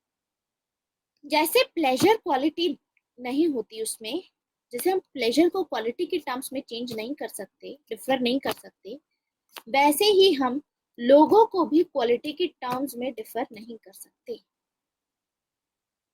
मतलब सभी लोग एक ही जैसे हैं, कोई डिफरेंस नहीं है लोगों में, क्वालिटी वाइज कोई डिफरेंस नहीं है। क्वांटिटी में सब अपने बारे में सोचे, कोई डिफरेंस नहीं है। इंडिविजुअल में भी तो यही था, जैसे हॉब्स ने बोला था, हॉब्स ने बोला था ऑल मेन आर सेम, क्योंकि कोई भी एक दूसरे के पेन एंड प्लेजर को नहीं समझ सकता, इसीलिए क्वालिटी में डिफर नहीं करते। कुछ सुपीरियर और इंफीरियर सोल्स, ऐसा कोई कॉन्सेप्ट नहीं है। सभी एक जैसे हैं। और इसी के बेसिस पे बेंथम ने अपनी थ्योरी ऑफ टोटलिटेरियनिज्म में ये सजेस्ट किया कि स्टेट को कैसे एक्शन लेने चाहिए, इसी के बेसिस पे लेने चाहिए। जो अपना एक प्रिंसिपल इन्होंने प्रमोट किया वो था greatest happiness of greatest number. जितना बड़ा नंबर उतनी ही ज्यादा हैप्पी, जितना बड़ा प्रॉफिट उतना ही ज्यादा लोग हैप्पी रहेंगे, ये कहना था स्टेट का। तो ग्रेटेस्ट स्टेट को ये फिलॉसफी फॉलो करनी चाहिए, ये प्रिंसिपल फॉलो करना चाहिए, greatest happiness of greatest number. यानी स्टेट को ऐसी पॉलिसी फॉलो करनी चाहिए जिससे कि लोगों की हैप्पीनेस बढ़े। हैप्पीनेस का मतलब प्रॉफिट बढ़े, नेशनल इनकम बढ़े, profit national income. Yard stick का मतलब होता है जैसे आपने ये सुना होगा कि इस तरीके से एक ये गधा चल रहा है, इस पे आदमी बैठा हुआ है, डंडे से उसने यहाँ पर एक वो लगा रखा है, कैरेट लगा रखी है, राइट, कैरेट लगा रखी है। तो what is it is acting as a yardstick to him. मतलब जो ये है ना, जो भी डोंकी होगा, ये कैरेट को देख करके आगे चलता रहेगा, चलता रहेगा, चलता रहेगा, एंड अल्टीमेटली यहाँ से प्रॉफिट जनरेट होता जाएगा। तो मतलब जो पॉलिसी होता है, पॉलिसी लेने का जो डिसीजन होता है, वो इस बेसिस पे लिया जाना चाहिए। जैसे ये जो कैरेट है, this is the yard stick, इसको दिखा करके हम आगे लेके जाते हैं, वैसे ही स्टेट को भी इस प्रिंसिपल को सोच करके आगे बढ़ना चाहिए, ये पॉलिसी को सोच करके आगे बढ़ना चाहिए। Greatest happiness of greatest number, यानी स्टेट को लेजीज फेयर स्टेट होना चाहिए। लेजीज फेयर स्टेट का मतलब होता है कि स्टेट इंटरफेयर ज्यादा ना करे, मार्केट जो हो वो फ्री मार्केट हो, स्टेट इंटरफेयर ना करे। यानी सोसाइटी में स्टेट को वेलफेयर स्टेट नहीं बनना चाहिए। बेंथम वेलफेयर स्टेट को सपोर्ट नहीं करते। वेलफेयर स्टेट कौन सा होता है?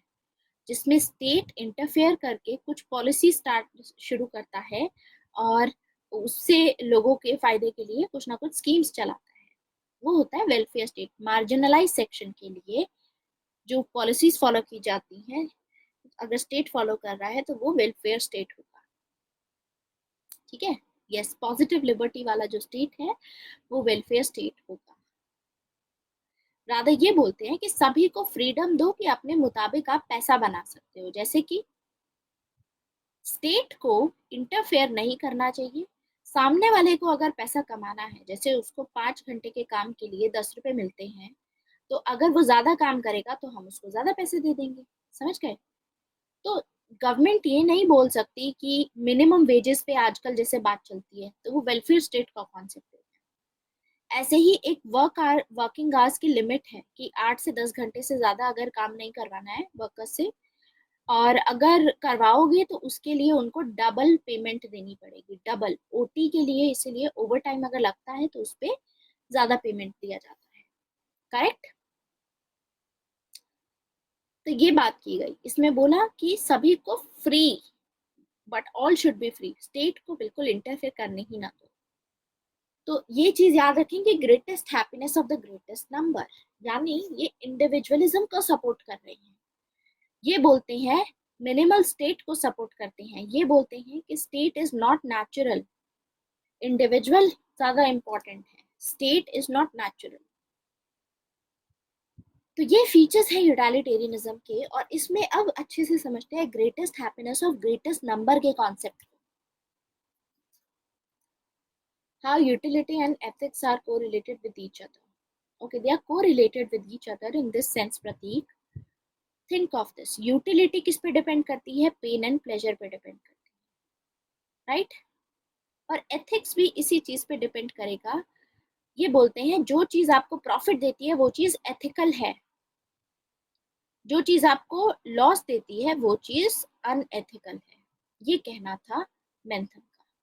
तो इन्होंने अपनी यूटिलिटेरियनिज्म में इस तरीके से रिलेट किया है। क्या चीज सही होगी करनी, कोई भी एक्शन लो उससे प्रॉफिट मिल रहा है तो वो सही कर रहे हो, ये कहना है। आया समझ? अब समझते हैं greatest happiness of greatest number.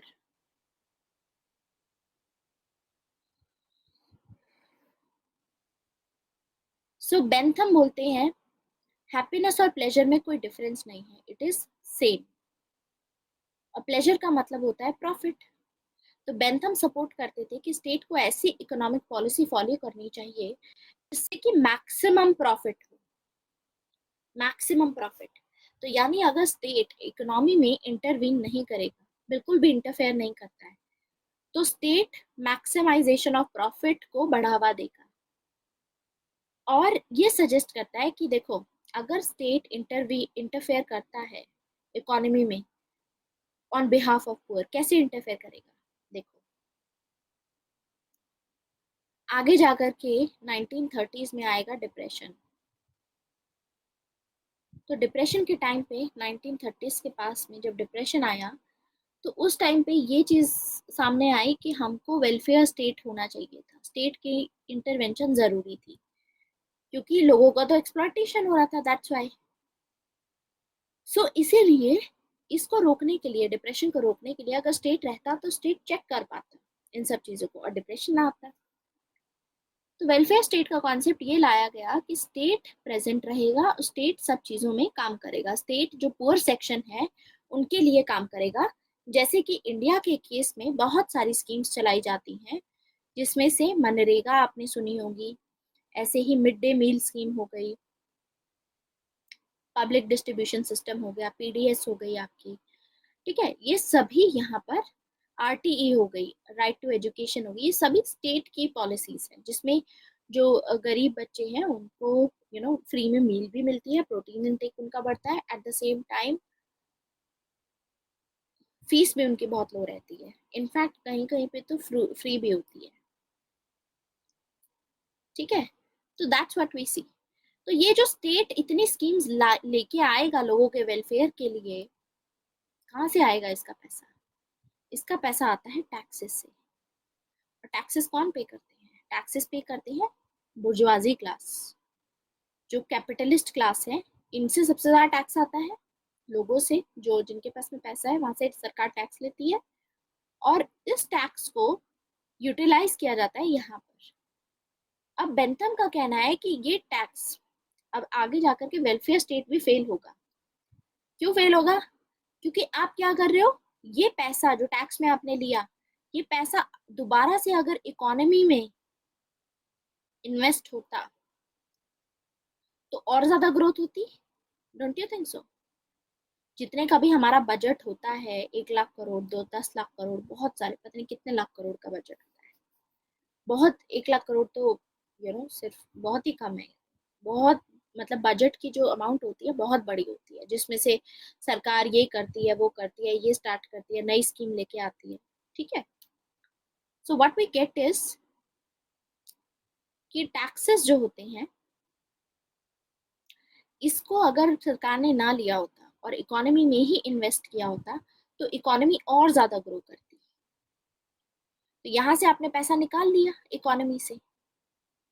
तो इसीलिए बेंथम इसको सपोर्ट नहीं करते कि अगर स्टेट इंटरफेयर करता है इकोनॉमी में ऑन बिहाफ ऑफ पुअर, जो गरीब लोग हैं उनके भलाई के लिए, तो ये एक सही पॉलिसी नहीं है। जो सोशल सिक्योरिटी स्कीम्स चलाई जाती हैं, सही पॉलिसी नहीं है, क्योंकि आप इकोनॉमी में से पैसा निकाल करके उनके लिए काम कर रहे हो, तो इकोनॉमी वालों के लिए तो पैसा रहेगा ही नहीं, ऐसे तो स्टेट का फिस्कल डेफिसिट बढ़ जाएगा। स्टेट का फिस्कल डेफिसिट अगर बढ़ता है तो स्टेट की इकोनॉमिक ग्रोथ डाउन चली जाती है। इकोनॉमिक ग्रोथ डाउन जाएगी तो लोगों की और ज्यादा, मतलब वो डाउन जाएगी, मार्जिनल सेक्शन उससे बिल्कुल भी उसका उनका फायदा नहीं होगा। तो इसीलिए बेंथम जो है वो लेजीज फेयर स्टेट की बात में इसको सपोर्ट करते हैं कि फ्री रहे, फ्री मार्केट इकोनॉमी रहे, स्टेट को ऐसी इकोनॉमिक ग्रोथ को प्रमोट करना चाहिए जिससे कि नेशनल इनकम बढ़े। और पॉवर्टी फिर कैसे इसमें रिड्यूस होगी? इसमें पॉवर्टी रिड्यूस होगी ट्रिकल डाउन इफेक्ट से। कैसे? खुद सोच के देखो। अब ये जो पैसा सरकार ने, ये थे कैपिटलिस्ट क्लास, यहाँ से टैक्सेस में लिया था और इससे कुछ वेलफेयर स्कीम्स चलाई। यही पैसा अगर कैपिटलिस्ट क्लास के पास में रहने दिया जाता, इस पैसे से वो नया बिजनेस शुरू करते, नए बिजनेस से आगे नई जॉब्स क्रिएट होती, न्यू एम्प्लॉयमेंट अपॉर्चुनिटीज, उससे नए लोगों को काम मिलता, रोजगार मिलता, उनको काम मिलता तो उनकी परचेजिंग पावर बढ़ती, उनके हाथ में पैसा आता तो उनका स्टैंडर्ड ऑफ लिविंग बढ़ता, अपने बच्चों को स्कूल भेजते, अच्छा स्कूलिंग होती उनकी, तो आगे वो कंपनीज में हायर लेवल पे जॉब पाते, हायर लेवल पे पाते और ज्यादा पैसा मिलता, तो ट्रिकल डाउन इफेक्ट हुआ ना यहाँ पर। अल्टीमेटली अगर सरकार इंटरफेयर ना करती तो ट्रिकल डाउन इफेक्ट होता, अपने आप ही लोगों की भलाई हो जाती। ये कहना था बेंथम का।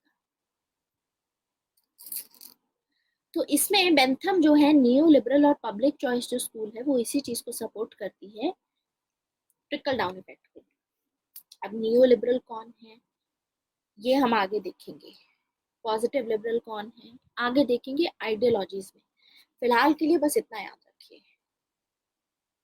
Is that clear? Only few will get the growth. हाँ, even that is correct. Only few will get the growth. The whole people will not. So this is the greatest happiness of greatest number. अभी और detail में discuss करना है।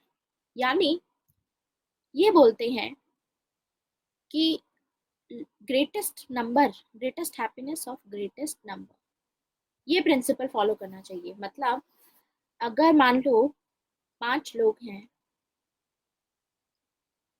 जिनको 100 करोड़ का loan चाहिए था गवर्नमेंट से, मतलब पब्लिक सेक्टर बैंक से, और एक है जिसको 1000 करोड़ का लोन चाहिए, ठीक है, तो बेंथम के अकॉर्डिंग इसको सपोर्ट करना चाहिए। Greatest happiness of greatest number, ज्यादा बड़ा नंबर यहाँ पर है, इनको सपोर्ट करो। क्यों? इनकी हैप्पीनेस से ही सभी की हैप्पीनेस ज्यादा रहेगी, क्योंकि यहाँ से ग्रेटेस्ट नंबर की हैप्पीनेस आएगी। इस बंदे को अगर आपने पब्लिक सेक्टर बैंक से लोन दिया तो इसने बहुत बड़ी कंपनी अपनी शुरू की, उस बड़ी कंपनी का मान लो जो प्रॉफिट हुआ आगे जाकर के अगले 5 सालों में 1 लाख करोड़ का प्रॉफिट आगे सामने आया, लेट्स से दैट। उससे फिर फर्दर प्रॉफिट से और कंपनीज होंगी, उससे बहुत सारे लोगों का वो होगा फायदा। तो ये चीज बेहतर है rather than helping these out. हालांकि 100 करोड़ भी इनसे भी एम्प्लॉयमेंट जनरेट होगी, लेकिन इसका जो लेवल ऑफ रहेगा वो ज्यादा रहेगा।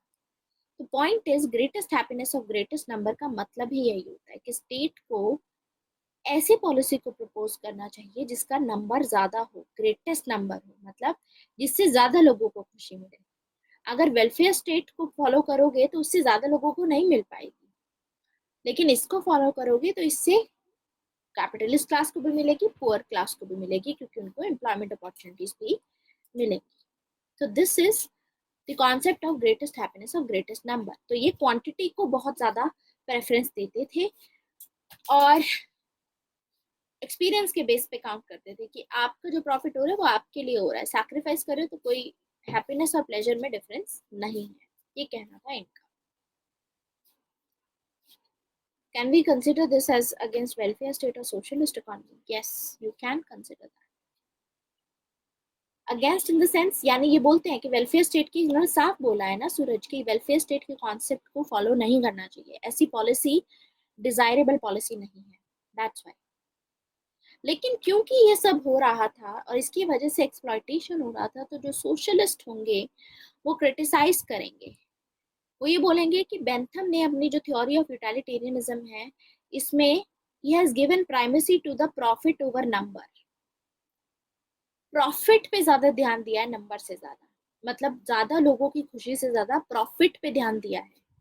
प्रॉफिट हो, क्योंकि ऐसे तो कॉन्सेंट्रेशन ऑफ वेल्थ होगी कुछ लोगों के हाथ में ही।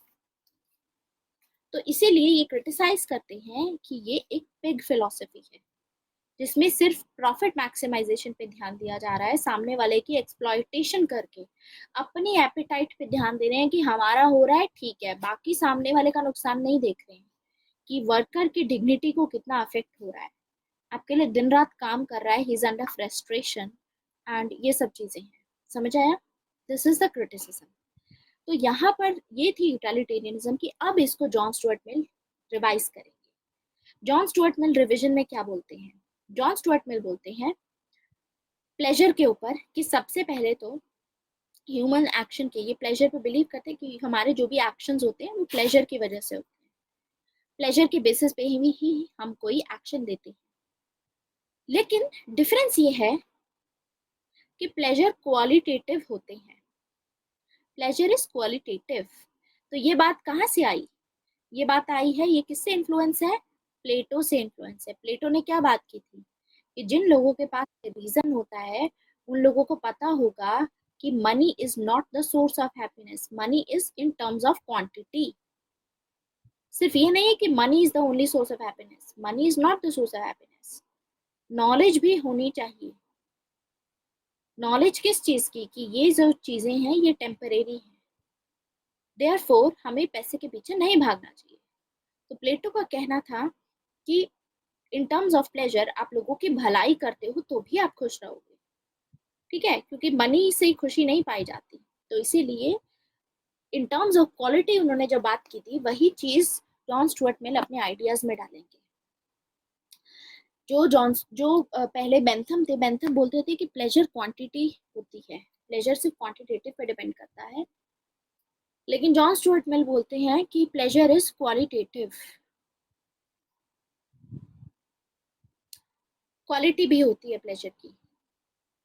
हो सकता है कि आपको खुद, जैसे आप जाते हो स्कूल तो आपको मिलेगा प्लेजर डेफिनेटली, लेकिन हो सकता है कि आपको ज्यादा खुशी मिले, आपको आपकी बहन जा रही तो भी आपको खुशी मिलेगी, ज्यादा कम हो सकती है, क्वालिटी हो सकती है लेकिन क्वालिटी भी होती है। यानी प्लेजर और हैप्पीनेस में डिफरेंस होता है। There is a difference in pleasure and happiness. तो हमने अभी क्या देखा था कि बेंथम बोलते हैं कि पहली बात तो प्लेजर क्वांटिटी होती है, लेकिन ये बोलेंगे क्वालिटेटिव भी होती है। वो बोलते थे कि प्लेजर और हैप्पीनेस में कोई डिफरेंस नहीं है, ये बोलते हैं कि होता है डिफरेंस। प्लेजर का मतलब होता है अपना एक्सपीरियंस, अपनी सेटिस्फेक्शन ऑफ बॉडी, लेकिन हैप्पीनेस का मतलब होता है सोल की सेटिस्फेक्शन। और अगर आप अपनी बहन को स्कूल भेजते हो तो आपको फिर भी खुशी मिलेगी, आपकी सोल को, आपकी आत्मा को खुशी मिलेगी। ऐसे ही क्वालिटी को भी मेजर नहीं किया जा सकता। वो बोलते थे कि क्वांटिटी को मेजर किया जा सकता है, इसीलिए उन्होंने पहले सिर्फ एक कैलकुलस, एक फॉर्मूला दिया था इसको क्वांटिफाई करने का, इसको कैलकुलेट करने का, प्लेजर को कैलकुलेट करने का। लेकिन ये बोलते हैं कि हम कर ही नहीं सकते हैं, क्योंकि प्लेजर और हैप्पीनेस डिफरेंट होता है और क्वालिटी की टर्म्स में भी प्लेजर होता है। तो इसीलिए हो सकता है कि आपको पुष्पिन खेलने से ज्यादा प्लेजर मिले और पोएट्री सुनने से कम प्लेजर मिले। पोएट्री में कुछ लोग बोर हो जाएंगे, समझ गए? तो क्वालिटी वाइज भी हो सकता है, किसी को ज्यादा प्लेजर मिले, किसी को कम मिले। Not in terms of number, in terms of quality I am saying. दो बंदे हैं, एक को बहुत ज्यादा पसंद है गजल, दूसरे को नहीं पसंद है, ठीक है, कभी कभी सुन लेते हैं तो एंजॉय तो वो भी कर लेंगे। लेकिन जो लोग, जिसको पसंद है सिर्फ गजल ही सुनना, वो ज्यादा एंजॉय करेगा इन दैट टर्म्स, क्वालिटी के टर्म्स में। अब इसको मेजर तो नहीं किया जा सकता, तो quality can not be measured, इसीलिए ये रिडंडेंट हो गया, ये जो फॉर्मूला इन्होंने दिया था ये किसी काम का नहीं है। ऐसे ही जॉन स्टुअर्ट मिल बोलते हैं, जैसे प्लेजर डिफरेंट होता है क्वालिटी में, वैसे ही लोग भी क्वालिटी में डिफरेंट होते हैं। कुछ लोगों के पास में रीजन होता है, कुछ लोगों के पास में एपेटाइट होती है उनकी important. Some are men of reason, some are men of appetite, यानी डिफरेंस आ गया इसमें। प्लेटो ने भी तो ये बोला था, some are superior souls, some are inferior souls. कुछ लोग सुपीरियर हैं, कुछ लोग इंफीरियर हैं। इनफैक्ट एक स्टेटमेंट बोलते हैं जॉन स्टुअर्ट मिल कि it is better to be Socrates dissatisfied. Socrates क्या थे? सोक्रेटिस जिनके टीचर थे प्लेटो के, बहुत वाइज थे, बहुत वाइज इंसान थे। तो आप इतने वाइज हो, it is better to be dissatisfied than a fool satisfied. मतलब आप वाइज हो, आपको, आप समझदार हो। समझदार एक बेवकूफ इंसान बहुत सेटिस्फाइड रहेगा इन चीजों में कि हाँ भाई मेरे को तो मिल रहा है। जैसे कि capitalist class person is there, ठीक है, and he is, if he is not thinking from his, obviously wise नहीं है, तो अपनी सोल से अगर आवाज नहीं आ रही है इनके, अपनी सोल को नहीं सुन रहे हैं, तो ये अपने आप को फूल कर रही हैं। दैट पर्सन इज अ फूल, कि इनको लगता है कि सामने वालों का नुकसान करके आपको खुशी मिल रही है, आपको लगता है, तो आप फूल हो। अगर इससे भी आपको सेटिस्फेक्शन मिल रही है तो आप फूल हो। इससे बेटर है कि आप एक ऐसे इंसान बनो जिसको कोई सेटिस्फेक्शन ही नहीं मिल रही है, क्योंकि उससे आपको दूसरे लोगों को वो नहीं करना पड़ेगा, एक्सप्लॉइट नहीं करना पड़ेगा। तो इनका कहना था, it is better to be Socrates dissatisfied rather than a fool satisfied. मतलब समझदारी इसी में है कि ऐसी चीजों को प्रमोट ही ना करो, एक्सप्लॉइटेशन को, सामने वाले को एक्सप्लॉइट मत करो। It is better to be a man dissatisfied than a pig satisfied. Pig कैसा होता है, अपनी बस उसको अपनी एपेटाइट की पड़ी होती है, क्वालिटी पे ध्यान नहीं देता है। लेकिन मैन को क्वालिटी पे ध्यान, मैन है, आपके पास में रीजन है, तो आप सोचो उसको कि आप दूसरे का नुकसान पहुंचा करके क्या सच में आपको खुशी मिल रही है। तो ये चीज जॉन स्टुअर्ट मिल ने बोली कि बेटर है कि आप डिससैटिस्फाइड रहें रादर देन पिग सैटिस्फाइड रहे। इसीलिए ये चीज जो यूटिलिटेरियनिज्म की है कि कोई एक्शन अगर आपको लेना है तो उसमें आपको ये कंसिडर करना पड़ेगा कि आपके एक्शन की वजह से सामने वाले का नुकसान ना हो। तो इनका कहना है कि प्लेजर डिफर इन क्वालिटी, ऐसे ही लोग भी क्वालिटी में डिफरेंट होते हैं। तो जो चीजें एक पिग को सेटिस्फाई करती हैं वो एक ह्यूमन बीइंग को सेटिस्फाई नहीं करेगी। जो एक कॉमन मैन को सेटिस्फाई करती हैं चीजें, वो एक मैन ऑफ रीजन जो होता है, जिसके पास में बहुत ज्यादा नॉलेज होती है, उसको सेटिस्फाई नहीं करेगी। तो यानी अगर किसी को गेम खेलने से खुशी मिल रही है, किसी को पोइट्री से मिल रही है, पोइट्री जैसे जो इंटेलेक्चुअल लोग होते हैं उनको बोला जाता है कि उनको पोइट्री से ज्यादा मिलती है, कॉमन लोगों को पुष्पिन खेलने से मिलती होगी। तो पॉइंट इज कि pushpin is not as good as poetry, ये कहना है इनका। डिफरेंस है, प्लेजर और सैक्रिफाइस में डिफरेंस है। तो यानी अगर कैपिटलिस्ट क्लास अपना उन्होंने अपना बिजनेस खोला है और अपने बिजनेस में सामने वाले को वो एक्सप्लॉइट ना करें, उनको भी अपने प्रॉफिट में से कुछ ना कुछ हिस्सा दे, तो इससे कैपिटलिस्ट क्लास की ही जो सोल है उसको सेटिस्फेक्शन मिलेगी, उसको खुशी मिलेगी, विच इज गुड। तो यानी सिर्फ अपने प्लेजर के बारे में मत सोचो, सिर्फ अपने प्रॉफिट के बारे में मत सोचो, हैप्पीनेस के बारे में भी सोचना चाहिए। क्योंकि मैन और एक जानवर में बहुत डिफरेंस होता है। मैन सिर्फ अपनी एपेटाइट से गाइडेड नहीं होता है, मैन अपने रीजन से भी गाइडेड होता है। तो सोच समझ के जो भी पॉलिसी किसी कैपिटलिस्ट क्लास की जो भी पॉलिसी फॉलो करे, इसके बेसिस पे करे, वो चीज सही होगी। यानी इन्होंने रिवाइज करके आइडिया ये बोला जॉन स्टुअर्ट मिल ने कि इट इज इम्पोर्टेंट कि क्या चीज सही है। ये चीज सही है कि आप कोई एक्शन लेते हैं उससे आपको प्रॉफिट हो रहा है, अगर आपको बेशक से थोड़ा कम प्रॉफिट हो, लेकिन सामने वाले को नुकसान नहीं होना चाहिए, बिकॉज वी आर ह्यूमंस। समझ में आया? Any doubt? अब एक दो बार रिवाइज करोगे तो अच्छे से दिमाग में बैठ जाएगा, otherwise it is very easy. I think जैसे मैं समझा रही हूँ तो आप लोगों को समझ में आ ही रहा होगा।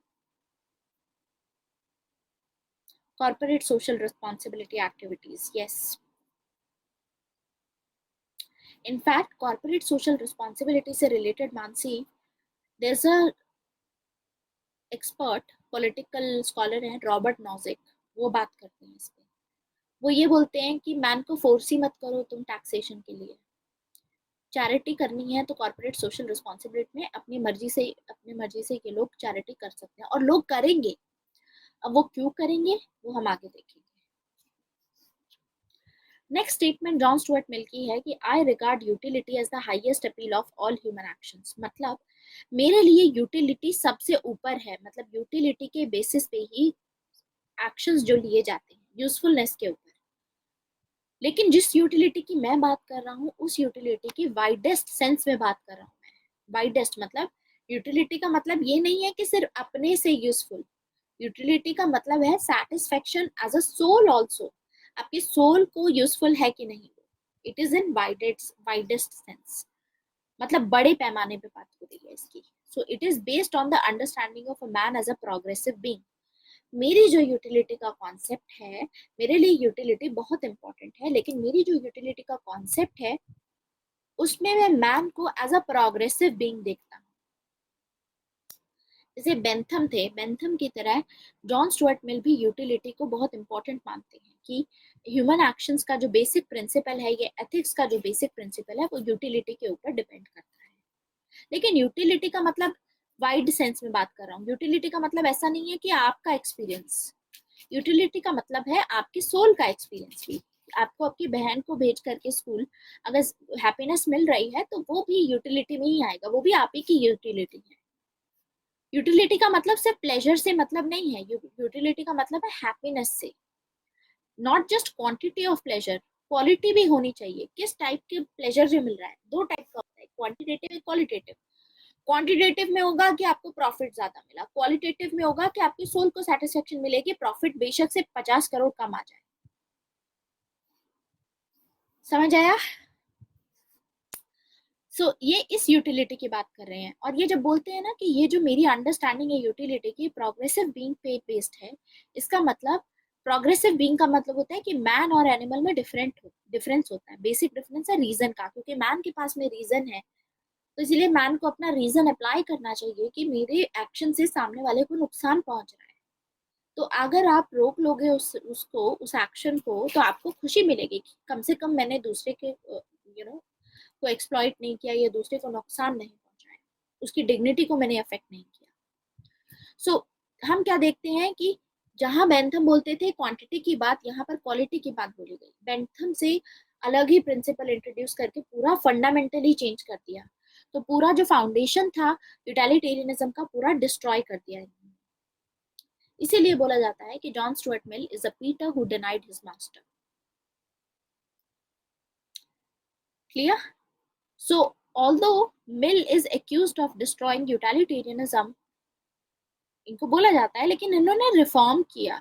इन्होंने यूटिलिटेरियनिज्म की जो फिलोसफी थी उसको ज्यादा लेजिटिमेट बनाया, उसमें ह्यूमन कंडीशंस डाली, जिससे कि लोग इसको एक्सेप्ट कर सके आगे। क्लियर? इसी के साथ हमारा जॉन स्टुअर्ट मिल का कॉन्सेप्ट कंप्लीट होता है, एटलीस्ट यहाँ तक कंप्लीट होता है।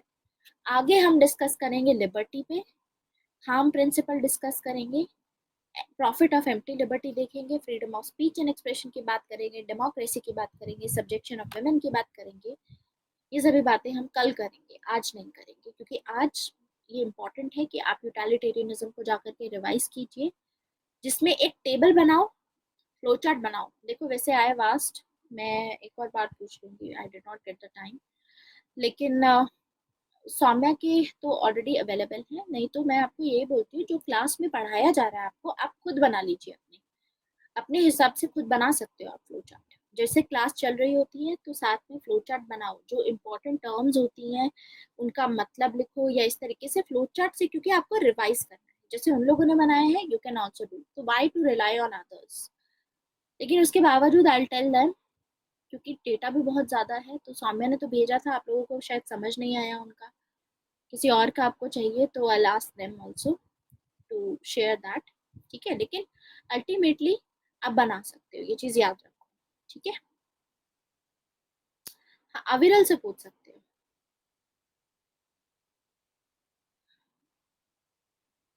हाँ, we are having a month, तो कोई इशू भी नहीं है।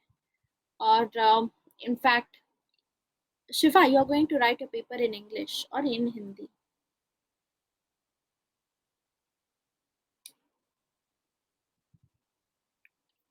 English, okay okay. ठीक है, तो हिंदी वालों के लिए भी I start working on that. मेरा अभी भी मुझे लग रहा है I am having fever right now. ठीक है, so this is about John Stuart Mill. इसी के साथ हमारा आज की क्लास खत्म होती है। We are done with this topic. बाकी हम शुरू करेंगे जॉन स्टुअर्ट मिल को, इसको कंप्लीट करेंगे कल। Thank you very much, bye bye.